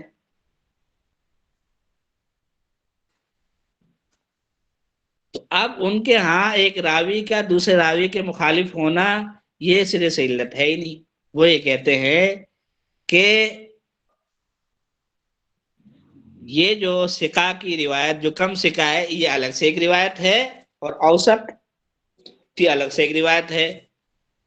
کہ اگر یہ دونوں آپس میں مخالف نہ ہوتی اور وہ الگ سے روایت کر رہے ہوتے، یہ الگ سے روایت کر رہے ہوتے، جیسے اس صورت میں دو الگ الگ روایتیں ہوتی، تو اب بھی یہ دو روایتیں ہیں۔ ہاں، کس کو لینا ہے اور کس کو چھوڑنا ہے اس کا فیصلہ تو قواعد عامہ عند العمل بالحدیث کی کیٹیگری میں جو قواعد آتے ہیں وہ کریں گے۔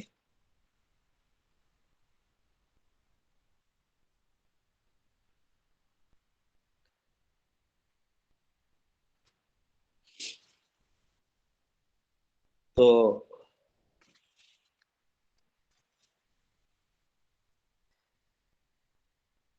دوسری بات پھر یہ ہے کہ فقہا کے ہاں جو موازین النقد ہیں وہ متن کے اعتبار سے کافی ہیں سند کے ساتھ ساتھ، اس لیے جو مضطرب حدیث معلل ہو جاتی ہے محدثین متاخرین کے ہاں، اور چاہے تدلیس کا مسئلہ بنتا ہے چاہے ارسال کا مسئلہ بنتا ہے، تو وہ اس کو علت قادحہ نہیں قرار دیتے، وہ اس کو ویسے پرکھ لیتے ہیں نقد متون کے جو موازین ہیں ان کے ہاں۔ جیسے اب ایک قاعدہ ہے احناف کے ہاں، اس سے آپ کچھ اندازہ لگا سکتے ہیں کہ وہ منکر کو شاذ کو کیسے پرکھتے ہیں۔ اذا وقعت الحاجة الى معرفة الشيء عامة وكان ذلك واجبا لورد النقل به متواترا فإن لم يرد علمنا انه غیر ثابت۔ اب یہ قاعدہ بیان کیا ہے شرح مختصر تحاوی میں جساس نے پہلی جلد میں 326-27 صفحے پہ۔ ایسے ہی یہی قاعدہ امام محمد رحمۃ اللہ علیہ نے کتاب الحجہ میں کتاب الحجہ علی اہل المدینہ میں 613 صفحے پہ پہلی جلد میں یہ بیان کیا ہے. اب ایک قاعدہ ان کا، اذا اتفق الفقهاء على قبول الحدیث فهو الحجة عندنا. شرح مختصر تحاوی 219 جلد نمبر 1 میں بیان ہوا ہے، اور اسی شرح مختصر تحاوی میں جساس نے 8ویں جلد میں 522 صفحے پہ یہ نقل کیا ہے. ایسے ہی شرح الجامع الکبیر ہے، ابھی تک مخطوط ہے، جامع کبیر امام محمد رحمۃ اللہ کی، اور شرح اس پہ ہے جساس رحم اللہ کی. تو اس کے صفحہ نمبر 26 اور جلد نمبر 1 میں یہ قاعدہ بیان کیا ہے. احکام القرآن جساس میں بھی یہ 4 مقامات پہ قاعدہ آیا ہے. اب ان کا ایک قاعدہ ہے احناف کا، الموقوف یتقوی بتائید الاجماع. اب امام قدوری نے اس قاعدے کو تجرید میں 9ویں جلد میں 4462 صفحے پہ بیان کیا ہے. یہ الرقم المسلسل ہے التجرید کا، یعنی 12ویں جلد تک صفحے مسلسل گنے جا رہے ہیں، اس لیے صفحہ نمبر 4462 بنتا ہے 9ویں جلد کا. ایک ان کا موازین النقد میں سے ایک قاعدہ ہے، من شرط قبول الخبر تعریہ عن انکار السلف. یہ تجرید کی 10ویں جلد میں آیا ہے. ایک قاعدہ ان کا، من شرط قبول الخبر اللہ یرید فیما تعم به البلوى. تجرید میں 12ویں جلد پہ آیا ہے، صفحہ نمبر 6121. اب ایک بہت شاندار قاعدہ ہے، امام قدوری نے 5ویں جلد میں 2440 صفحے پہ تجرید میں بیان کیا ہے، الخبر والعمل اذا انضم الى الروایت كانت دلالة على صحتها.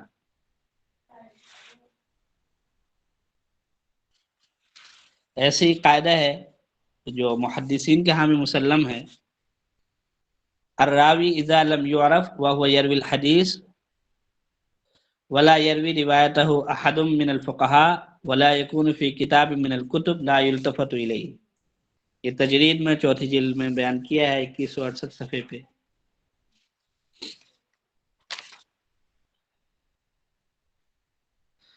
تو ایسے قاعدہ ہے، ضعف سند لا يستلزم جميع اسناد ذلك الحدیث، کہ ایک حدیث کی متعدد سندیں ہیں، اس میں سے کسی سند میں ضعف آ گیا ہے تو باقیوں کو مستلزم نہیں ہے. اب علامہ بشتی رحم اللہ نے میسر میں پہلی جلد 236 صفحے میں بیان کیا ہے. یہ تجرید میں امام قدوری نے 70 صفحے پہ جلد نمبر 1 میں بیان کیا ہے. ایسے ہی قاعدہ ہے کہ یصح الحدیث بتلقی الصحابہ له ومن بعدهم من اہل العلم. حدیث کو صحیح قرار دیا جائے گا اگر صحابہ اس کو تلقی دے دیتے ہیں، اور صحابہ کے بعد تابعین تبع تابعین کے ہاں بھی اور تلقی بالقبول حاصل کر لیتی ہے تو وہ حدیث صحیح قرار دی جائے گی. اب شرح مختصر تحاوی میں یہ 4 مقامات پہ آیا ہے، تجرید میں 2 مقامات پہ آیا ہے، احکام القرآن جساس میں 2 مقامات پہ آیا ہے، الجوہر النقی میں ایک مقام پہ آیا ہے. تو یہ میں کچھ قواعد آپ کے سامنے بطور مثال کے پیش کر رہا ہوں، جس سے احناف کا منہج بھی سامنے آئے گا، اور قواعد تصحیح و تعلیل مسلکی اعتبار سے، زمانے کے اعتبار سے مخصوص ہوتے ہیں، اس چیز کا بھی شعور پیدا ہوگا، اور پھر وہ اپنے قواعد کو، اپنے مناہج کو ہی اتباع کرتے ہیں. اور ایسا سب کے ہاں ہوتا ہے. تو یہ بات مسلم ہے کہ ایک حدیث اگر ایک امام جو امامت کا درجہ رکھتا ہے حدیث کے علم میں، ان کے ہاں ضعیف ہے تو ضروری نہیں کہ وہ سب کے ہاں ضعیف ہو سکتا ہے کسی دوسرے کے ہاں اس کے شواہد قرائن مطابعات موجود ہوں اور اس کی بنا پر وہ ان کے ہاں ضعف کا درجہ جو ہے مندفع ہو جائے اور زائل ہو جائے اور وہ حسن یا صحیح کے درجے کو پہنچ جائے، تو یہ مسلم بات ہے۔ تو اس طرح کے بہت سے قاعدے ہیں، جیسے یضاعف الحدیث اذا رده الراوی الصحابی، حدیث کو ضعیف قرار دیا جائے گا من حیث العمل جب صحابی روایت کرنے والے اس کو رد کر دیں۔ تو مبسوط رفسی میں یہ پہلی جلد میں صفحہ 80 پہ آیا ہے، صفحہ 82 پہ آیا ہے۔ اور حدیث کی تضعیف کی جائے گی جب وہ خبر متلقہ بالقبول کی مخالفت کر رہی ہو۔ احکام القرآن جساس میں تیسری جلد میں صفحہ نمبر 12 پہ یہ قاعدہ آیا ہے۔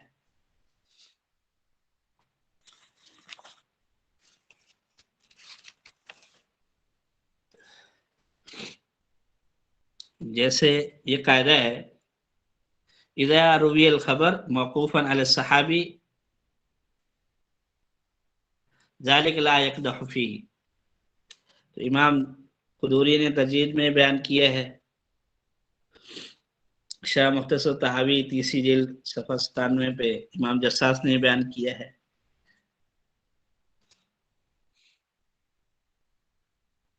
اب یہ قاعدہ ہے جو کہ محدثین کے ہاں مسلم نہیں ہے، لیکن فقہا کے حنفیہ کے ہاں یہ قاعدہ ہے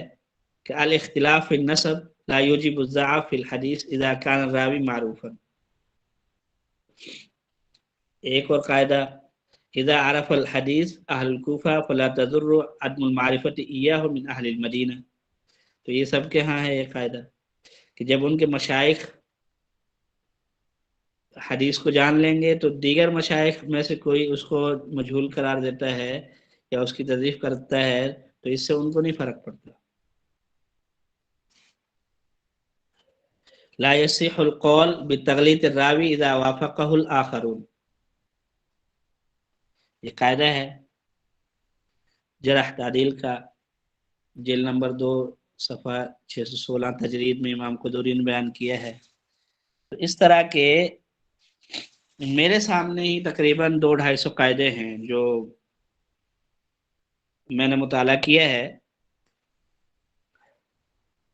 احناف کی کتابوں کا اور دیگر حضرات کا۔ تو کچھ کا تعلق المصطلحات الحدیثیہ سے ہے، کچھ کا تعلق تصحیح تعلیل سے ہے، کچھ کا تعلق جرح تعدیل سے ہے۔ تو یہ قواعد کو جاننا بہت ضروری ہے مصطلحات کے ساتھ۔ ہم اگر بات کریں درس نظامی میں موجود اصول حدیث پر کتابوں کی، تو وہ خیل اصول پڑھایا جاتا ہے پہلے، اور پھر شرح نخبہ پڑھائی جاتی ہے، اور کہیں کہیں پر ترتیب الراوی پڑھائی جاتی ہے۔ تو ان میں جو ہے طالب علم کے لیے صرف جو سامنے آتی ہیں مصطلحات حدیثیہ سامنے آتی ہیں، اور وہ بھی متاخرین شوافع کی، کیونکہ ان میں جو ترجمانی ہے وہ خطیب بغدادی اور حاکم نیشابوری اور کہیں کہیں پہ ترمذی رحم اللہ اور ابن عبد البر خطابی اور امام بخاری مسلم کے حوالے ملتے ہیں، ورنہ یہ سب متاخرین سے اقوال نقل کر کے لکھی گئی ہے جن میں ترجمانی ہے محدثین متاخرین شوافع کی۔ تو اب اگر علوم الحدیث کو من حیث المسالک والازمنہ ہم تعارف میں لانا چاہتے ہیں، اپنی معرفت میں لانا چاہتے ہیں، تو پھر محدثین کی جو مقدم کتابیں ہیں ان کو بھی پڑھنا پڑے گا، متاخرین کو بھی پڑھنا پڑے گا، اور من حیث المسالک فقہا اور اصولیین کو بھی پڑھنا پڑے گا، اور پھر سب کی معرفت کے ساتھ ساتھ ان کا اجراء، ان کی مشق ممارست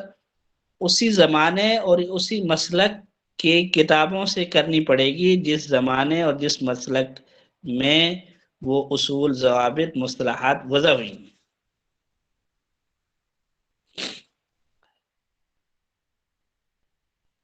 تو اگر ہم احناف کے اصول تصحیح تعلیل، اصول الجرح والتعدیل اور مصطلحات حدیثیہ میں جو ذیلی قواعد ہیں، یعنی حدیث صحیح کے اعتبار سے قواعد ہیں، حدیث متواتر کے اعتبار سے، حدیث ضعیف کے اعتبار سے قواعد ہیں، اور منقطع، مرسل اور دیگر جو مصطلحات ہیں ان کے اعتبار سے قواعد ہیں، اگر ہم ان کو جاننا چاہتے ہیں اور ان کی مشق کرنا چاہتے ہیں تو ہمیں جو کتابیں پڑھنی پڑیں گی ان کا بیان جو ہے، ان کی ابتدا ہوتی ہے کتاب الحجہ علی اہل المدینہ امام محمد سے، اس میں بہت زیادہ مشق ہے، اور امام ابو یوسف رحمۃ اللہ علیہ کی کتاب خراج ہے، کتاب الرد علی سیل الاوزاعی ہے، اس میں کافی قواعد کی مشق ہے اور قواعد ہیں۔ ایسے ہی امام طحاوی رحمۃ اللہ علیہ کی جو کتابیں ہیں، خاص طور پر 3 کتابیں شاندار ہیں، اور اصول فقہ، اصول حدیث للحنفیہ کا شاندار اجراء، تمرین، تدریب، ممارست اس میں موجود ہے۔ اگر وہ کتابیں ہم پڑھیں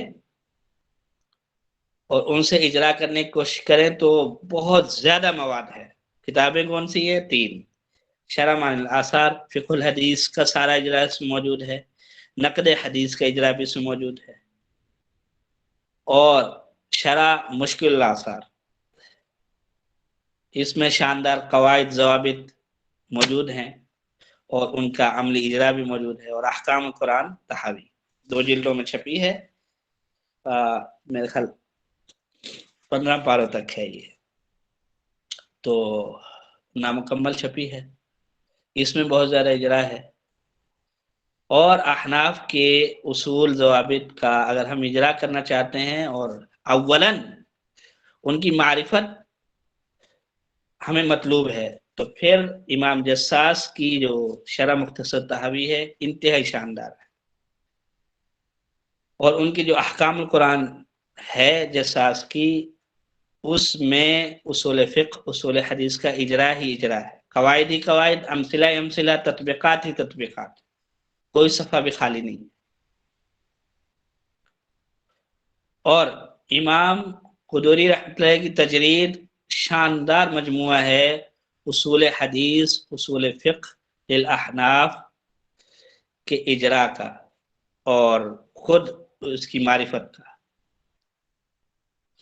اس کے بعد جو اجرا کرواتی ہے اصول فقہ کا اور اصول حدیث کا، وہ 2 کتابیں ہیں جو کہ امام محمد رحمۃ اللہ علیہ کی ظاہر روایات اور ان کی دیگر جو کتب ہیں، رسائل ہیں، ان کی شرح ہے، 2 الگ الگ لوگوں نے لکھی ہیں، اور دونوں میں شاندار اجرا ہے، اصول حدیث احناف کا، اصول فقہ احناف کا، اس میں مصطلحات حدیثیہ کی امثلہ، تطبیقات، قواعد بھی ہیں، تصحیح تعلیل کے بھی ہیں، جرح تعدیل کے بھی ہیں، اور اصول فقہ کے جو قواعد اصولیہ ہیں اور قواعد لغویہ ہیں، قواعد فقہیہ ہیں، ضوابط فقہیہ ہیں، سب کا اجرا ہے۔ وہ 2 کتابیں کون سی ہیں؟ المبسوط للامام السرخسی اور المحیط البرہانی، دونوں شاندار کتابیں، ان میں اجرا ہی اجرا ہے۔ ان کے بعد جو علامہ ترکمانی کی الجوہر النقی ہے وہ شاندار ہے، اس میں بہت زیادہ قواعد ہیں، تطبیقات ہیں، اصول جرح تعدیل کی، اصول تصحیح تعلیل کی، خاص طور پہ، کیونکہ اس میں بحث ہی انہوں نے، جب علامہ بیہقی رحم اللہ پر وہ رد کرتے ہیں تو بحث ہی سند کی ہے، اور متن کی جو علل ہے اس کے بارے میں کی ہے. اور ان کے بعد جو اجرا ہے اصول فقہ اصول حدیث للاحناف کا، اور جتنے میں نے آپ کو وہ انواع و اقسام بتلائی ہیں فقہا اصولین کے وظیفے کے مطابق، مطلب اصول الترجیح، اصول التطبیق، اصول النسخ، قواعد عامہ عند العمل بالحدیث، قواعد خاصہ عند التعارض بین الکتاب والسنہ،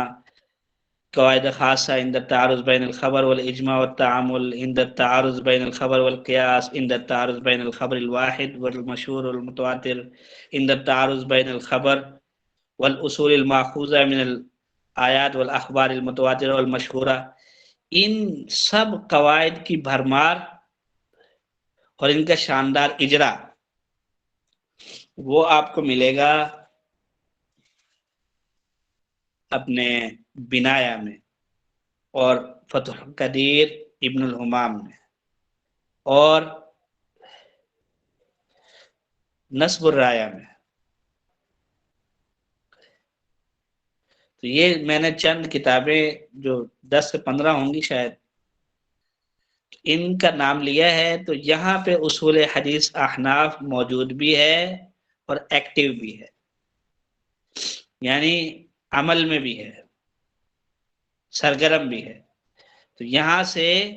آپ کو اتنے اصول، اتنی مثالیں ملیں گی جتنی کہ مروجہ اصول فقہ اصول حدیث کتابیں ہیں ان میں نہیں ملیں گی. مثلا اصول جساس ہے، اصول سرخسی ہے، اصول بزدوی ہے، نور الانوار ہے، منار ہے، اور کشف الاسرار ہے. جتنی بھی اصول فقہ کتابیں ان میں اتنے اصول، تطبیقات اور امثلہ نہیں ملیں گی جتنی ان کتابوں میں ملیں گی، کیونکہ ان کتابوں میں ایک بحث پایا تکمیل کو پہنچ ہی نہیں سکتی جب تک اصول جرح تعدیل، اصول تصحیح و تعلیل، اور مصطلحات حدیثیہ کے بارے میں اصول، اور قواعد اصولیہ فی اصول الفقہ سے بات نہ کی جائے، اس سے اعتنا نہ کیا جائے، جب تک ایک بحث پوری ہو ہی نہیں سکتی. تو وہاں پہ یہ عملی شکل میں، اجرائی شکل میں، تدریبی تمرینی شکل میں موجود ہے.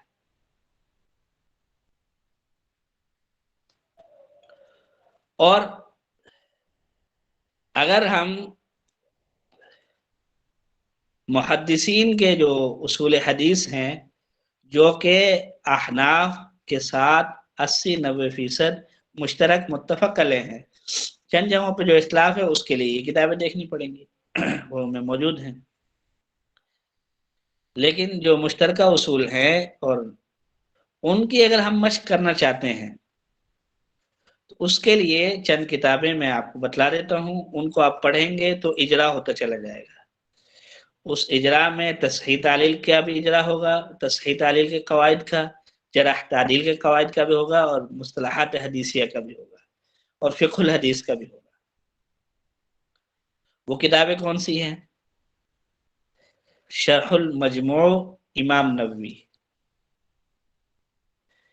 امام ابن دقیق العید کی الامام اور شرح الامام، انتہائی شاندار کتابیں ہیں اور بہت زیادہ ضوابط ہیں اور ان کا اجرا ہے. التمہید لابن عبد البر، وہ شاندار کتاب ہے، تطبیقی کتاب ہے. المغنی لابن قدامہ، انتہائی شاندار کتاب ہے، اور ان کے اصول فقہ کا بھی اجرا ہے، اصول حدیث کا بھی اجرا ہے. ایسے ہی فتح الباری، وہ تو جلال شان اس کی آپ کے سامنے ہے ہی ہے. اور معاصرین میں سے آپ اگر 2 کتابیں اپنے سامنے رکھیں، نیٹ پہ بھی آپ کو مل جائیں گی، تو ان سے پھر اگر آپ کے پاس ٹائم نہیں ہے زیادہ اور درس و تدریس کی مشغولیت ہے، دیگر مشغولیات ہیں، آپ چاہتے ہیں کوئی 1-2 کتابوں سے ہمارے اندر یہ ملکہ پیدا ہو جائے، یہ ذوق پیدا ہو جائے، تو کوئی ایسی 2-3 کتابیں ہمارے سامنے ہوں جس سے ہم احناف کا بھی جو ہے اصول بھی ہمارے سامنے آ جائیں اور ان کی مشق بھی ہو جائے، اور محدثین شوافع کی اصول بھی ہمارے سامنے آ جائیں، جو اصول تو خیر ان کے جو ہے تدیب الراوی میں، مقدمہ ابن السلام میں، ان کی شروحات میں آئے ہیں سامنے، لیکن ان سے بھی زیادہ جاندار اور وسیع پیمانے پہ ان کتابوں میں آئیں گے۔ تو ایک دو کتابیں، 3 کتابیں، 4 کتابیں ہمارے سامنے ہوں، ان کو ہم پڑھ لیں، 6 مہینے میں پڑھ لیں، سال میں پڑھ لیں، 2 سال میں پڑھ لیں، 3 سال میں پڑھ لیں، تو ہمیں ایک ممارست پیدا ہو جائے اور ایک ہمارے اندر فنی ذوق، فنی روح پیدا ہو جائے۔ تو اس کے لیے جو احناف کے حوالے سے کتاب ہے وہ آپ 2 کتابیں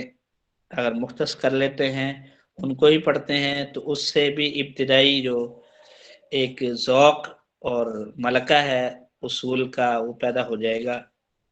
تو وہ 2 کتابیں ہیں جی، شرح مختصر طحاوی امام جساس اور تجرید امام قدوری،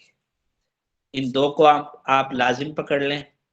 ان کے ساتھ اگر شرح معانی الاثار جو کہ طحاوی شریف دورہ حدیث میں پڑھائی جاتی ہے اس کو بھی لے لیں گے تو بہت کام اچھا ہو جائے گا۔ تو یہ ہو گئی احناف کے اصول حدیث کی معرفت چاہیے اور ان کے اجرا چاہیے، تو ان 3 کتابوں کو لے لیں۔ اور مطلقاً محدثین کے جو اصول ہیں اور اس میں جو صحیح منہج ہے ان کا، اس کے مطابق آپ اجرا کرنا چاہتے ہیں، اور جو کہ محدثین کی محنت کو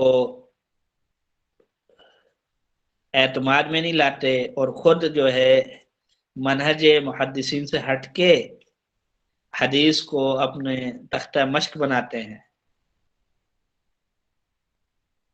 تو ان کا رد چاہتے ہیں، ان کی پوزیشن آپ کے سامنے واضح ہو جائے، تو اس کے لیے کتاب ہے ایک، اس کو آپ پڑھ لیں، 6 جلدیں ہیں، التعریف محمود سعید ممدوح کی، التعریف بمن قسم السنن الى صحیح و ضعیف،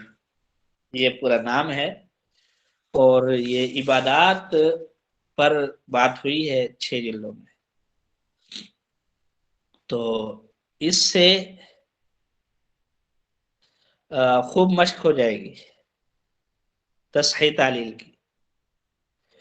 اور جرح تعدیل کی مشق کرنا چاہتے ہیں متقدمین جو متکلمین فی الرجال ہیں، چاہے وہ ابن عیینہ ہیں، ابن معین ہیں، ابو زرع رازی ہیں، امام احمد بن حنبل ہیں، امام مالک رحمۃ اللہ ہیں، اور چاہے وہ بعد کے جو کتب ستہ والے وہ ہیں، چاہے ان کے بعد جو لوگ ہیں متکلمین فی الرجال، علامہ سخاوی تک، قاسم ابن قطلوبگہ تک، یہ بالکل بعد کے لوگ ہیں جو حافظ ابن حجر رحمۃ اللہ کے شاگردوں میں ہیں، اور 10ویں صدی ہجری میں یہ فوت ہوئے ہیں۔ تو 10ویں صدی ہجری تک، 2ویں صدی ہجری سے لے کے 10ویں صدی ہجری تک جرح تعدیل کے اندر آپ کی مشق ہو جائے علی اصول المحدثین، تو ایک کتاب ہے وہ نیٹ پہ بھی موجود ہے، اس کی 5 جلدیں، اگر اس کو آپ پڑھ لیتے ہیں تو ابتدائی ذوق وہ آپ کے اندر پیدا ہو جائے گا، یعنی آپ کی بنا پڑ جائے گی اس علم میں، آپ کو ذوق لگ جائے گا اور آپ کے سامنے اس علم کا دروازہ کھل جائے گا، پھر آگے سفر کرتے جائیں گے، آگے بڑھتے جائیں گے۔ تو ابتدائی معرفت کے لیے کتاب ہے منہج الامام النسائی، دکتور قاسم علی سعد کی، 5 جلدیں ہیں، تو بہت ہی معتدل اور بہت ہی اچھا ان کا اسلوب ہے بات کرنے کا۔ اور سب سے پہلے وہ کیا کرتے ہیں، ایک راوی کو لیتے ہیں جس پر امام نسائی رحمہ اللہ نے کلام کیا ہے، تصحیحاً کیا ہے یا تعلیلاً کیا ہے، اور اس کے بعد جن لوگوں نے بھی اس راوی پر کلام کیا ان سب کو جمع کرتے ہیں، ان کے حوالہ جات نیچے لکھتے ہیں، پھر ان کا مقارنہ کرتے ہیں، اس پہ بات کرتے ہیں، اور آخر میں خلاصۃ القول بیان کرتے ہیں۔ جس میں اس راوی کا درجہ متعین کرتے ہیں۔ پوری جرح تعدیل کی مشق ایسے ہوتی ہے جیسے آج کے دور میں کوئی استاد ایک وائٹ بورڈ پہ پڑھا رہا ہو، تو ایسے ہی لگتا ہے۔ تو اب آخری جو قول ہے اس سے آپ متفق ہوں یا نہ ہوں، اتفاق کریں یا نہ کریں، وہ آپ کی مرضی ہے، لیکن آپ کی مشق زبردست ہو جائے گی، آپ کی مشق زبردست ہو جائے گی۔ تو اس کتاب کو آپ لازم پکڑ لیں۔ اور ایک قرائن الترجیح فی الجرح والتعدیل کتاب ہے، ایک جلد میں، اس میں کوئی 570 مثالیں ہیں اور کوئی 75-80 کے قریب قاعدے ہیں۔ قرائن الترجیح فی التعدیل والتجریح، ایک جلد میں۔ تو مصنف کا نام ابھی میرے ذہن میں نہیں ہے، آپ نیٹ پہ سرچ کریں گے آپ کو مل جائے گی۔ تو معاصر ہے، ابھی لکھی گئی ہے، وہ بھی بہت اچھی کتاب ہے، اور اس سے جرح تعدیل کا بہت اچھا ذوق پیدا ہو جائے گا۔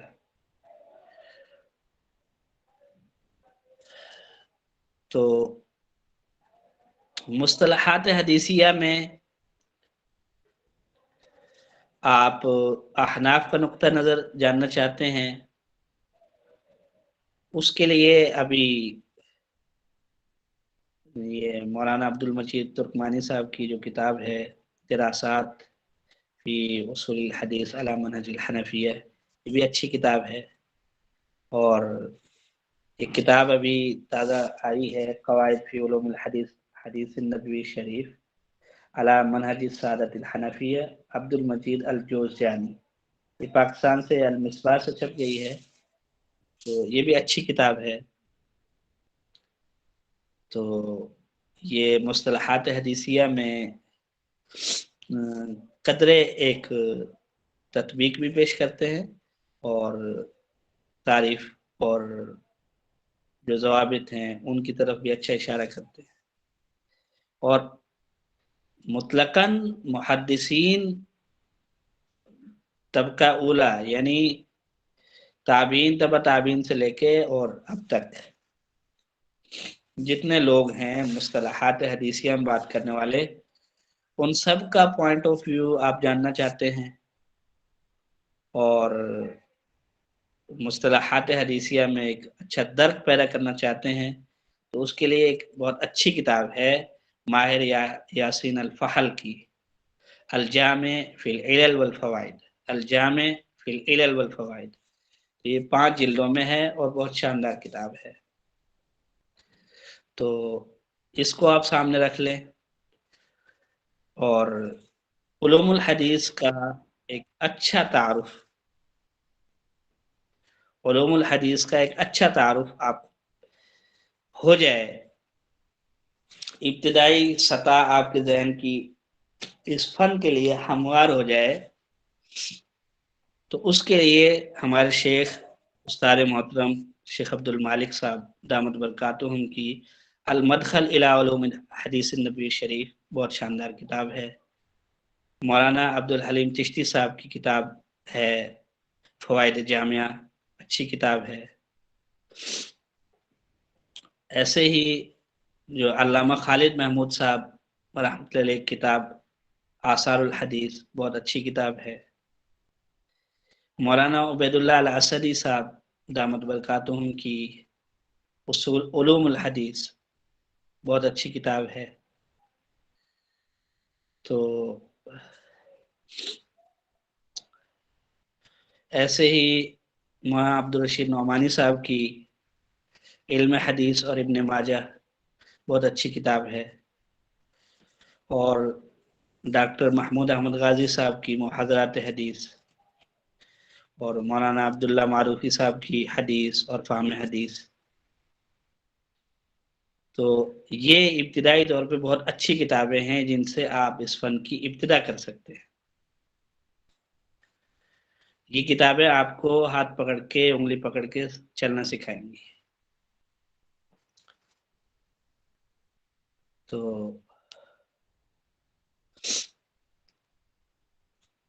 یہ کتابیں اور ان جیسی کتابیں اور وہ آپ کو انواع و اقسام میں حدیث سے بھی متعارف کروائیں گی، مصنفین سے بھی متعارف کروائیں گی، طبقات کتب سے بھی متعارف کروائیں گی،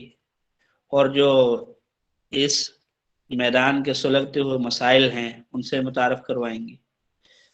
اور اس کے اندر جو مشق و ممارست ایک طالب علم کو ہونی چاہیے جس سے اس کا سفر کی بسم اللہ ہو جائے، اس سے بھی متعارف کروائیں گے انشاءاللہ۔ تو الحمدللہ علوم الحدیث کا ایک سرسری سا تعارف اور کچھ جو ہے تفصیل آپ کے سامنے آ گئی ہے، اور اس سے یہ ہے کہ انشاءاللہ آپ کو اس فن میں، اس میدان میں بہت زیادہ فائدہ ہوگا۔ اللہ رب العزت سے دعا ہے کہ اللہ تعالیٰ اس سے میرے لیے، آپ حضرات کے لیے اور تمام سننے اور پڑھنے والوں کے لیے ایک علم نافع کا ذریعہ بنائے اور آخرت میں ذریعہ نجات بنائے، آمین۔ وآخر دعوانا ان الحمدللہ رب العالمین۔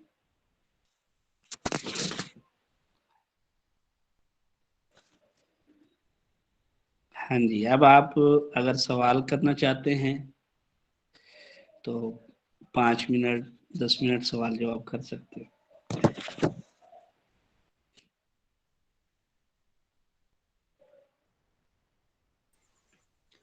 السلام علیکم ورحمۃ اللہ وبرکاتہ۔ وعلیکم السلام ورحمۃ اللہ وبرکاتہ۔ جی حضرت، فقہ حنفی میں اصل کتابوں کا نام بتائے۔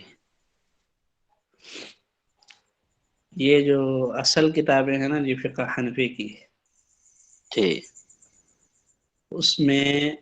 امام محمد رحمۃ اللہ کی جو ظاہر روایات ہے نا، جی یعنی کتاب الاصل، جی جامع کبیر ہے، جامع صغیر ہے۔ اب یہ تو اکثر ملتی نہیں ہے، جامع صغیر جامع کبیر تو چھپی ہوئی ہیں، سیر کبیر شرح کے ساتھ، سرخسی رحم اللہ کی شرح کے ساتھ چھپی ہوئی ہے، لیکن ان کے بارے میں جو یہ 2 کتابیں ہیں نا، ان کو آپ پڑھ لیں گے تو وہ 6 کتابیں امام محمد رحمۃ اللہ کی بھی آ جائیں گی، اور بہت اچھا کام ہو جائے گا مبسوط سرخسی اور المحیط البرہان۔ اور خاص طور پہ جو امام محمد رحمۃ اللہ علیہ کی کتابوں کی شرح لکھی گئی ہے اور وہ آج ملتی ہے، چاہے مخطوط ہے چاہے مطبوع ہے، تو اس کو ضرور ہاتھوں ہاتھ لینا چاہیے اور اپنے مطالعے میں رکھنا چاہیے۔ ان میں بہت ہی شاندار کتاب ہے شرح الزیادات امام قاضی خان، اور وہ چھپی ہوئی ہے، پاکستان سے چھپ گئی ہے، بیروت سے بھی چھپ گئی ہے۔ اور جی اس کتاب کا میں بتا دوں آپ کو کہ وہ علی منہج التأصیل لکھی گئی ہے۔ جی منہج التأصیل مطلب یہ ہے کہ پہلے ایک فصل کو شروع کرنے سے پہلے کچھ اصول، کچھ قواعد، ضوابط بیان کیے جائیں اور اس کے بعد فروع بیان کی جائیں جو کہ ان اصول سے نکل رہی ہیں۔ تو شرح الزیادات قاضی خان، اس کا شاندار جو ہے مظہر ہے۔ جی المحیط کا بھی اردو سے ہے۔ ہاں جی، جی المحیط تو عربی سے ہے، اس کا اردو شرح۔ المحیط البرہانی جی میں اس کی ابھی تک کوئی شرح نہیں ہے، وہ خود ہی بہت آسان ہے، اور آپ یہ اپنے ذہن میں رکھ لیں کہ جتنی فنی کتابیں ہوتی ہیں نا، جی چاہے وہ فقہ پر ہوں، چاہے وہ اصول فقہ پر ہوں، اصول حدیث پر ہوں، کسی بھی فن پر ہوں، صرف پہ ہوں، نحو پہ ہوں، بلاغت پر ہوں، تو وہ عبارت کی سلاست اور سہل اندازی کے اعتبار سے انتہائی آسان ہوتی، تو اردو کو سمجھنے سے اچھا ہے کہ آپ ڈائریکٹ عربی کو پڑھیں، وہ اردو کے مقابلے میں زیادہ آسان ہوگی سمجھنے کے اعتبار سے، کیونکہ یہ اسلوب جو ہے نا تصنیف کا فن میں، یہ اس بات کا تقاضا کرتا ہے کہ بالکل آسان لکھا جائے. جی تو ساری فنی کتابیں سمجھنے کے اعتبار سے، عبارت کے اعتبار سے نہایت آسان ہوتی ہیں. ہاں ادبی کتابیں وہ مشکل ہوتی ہیں، کیونکہ اس میں زمین آسمان کے کلابے ملانا اور ایک کلامی اعتبار سے، اسلوبی اعتبار سے دھاک بٹھانا مقصد ہوتا ہے. تو وہ کچھ مشکل ہوتی ہیں، اس میں تھوڑا زور لگتا ہے. لیکن جو فنی کتابیں ہوتی ہیں وہ انتہائی آسان ہوتی جی جی جی. جی المحید البرہان کتنی جلدیں ہوتے ہیں؟ ہیں. یہ 25 جلدیں ہیں جی. اچھا جی جی جزاک اللہ. 25 جلدیں ہیں.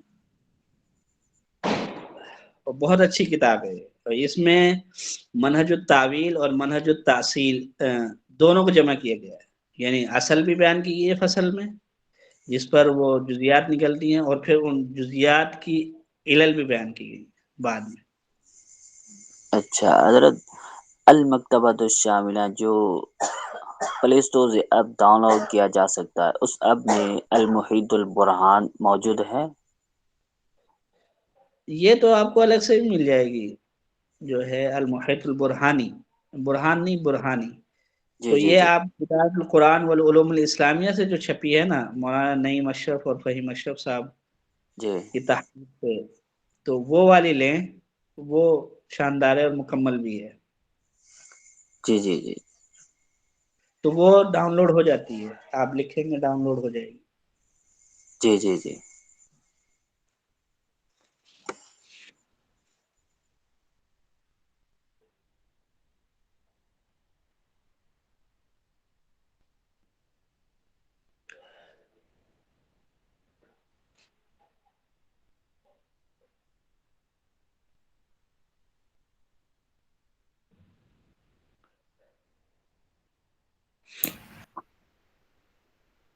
ٹھیک ہے، کوئی اور سوال ہے؟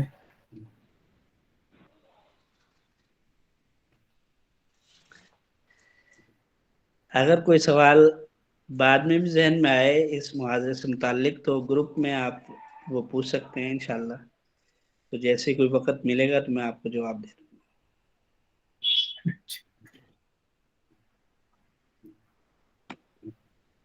اس کا اختتام فرما دیں. گا.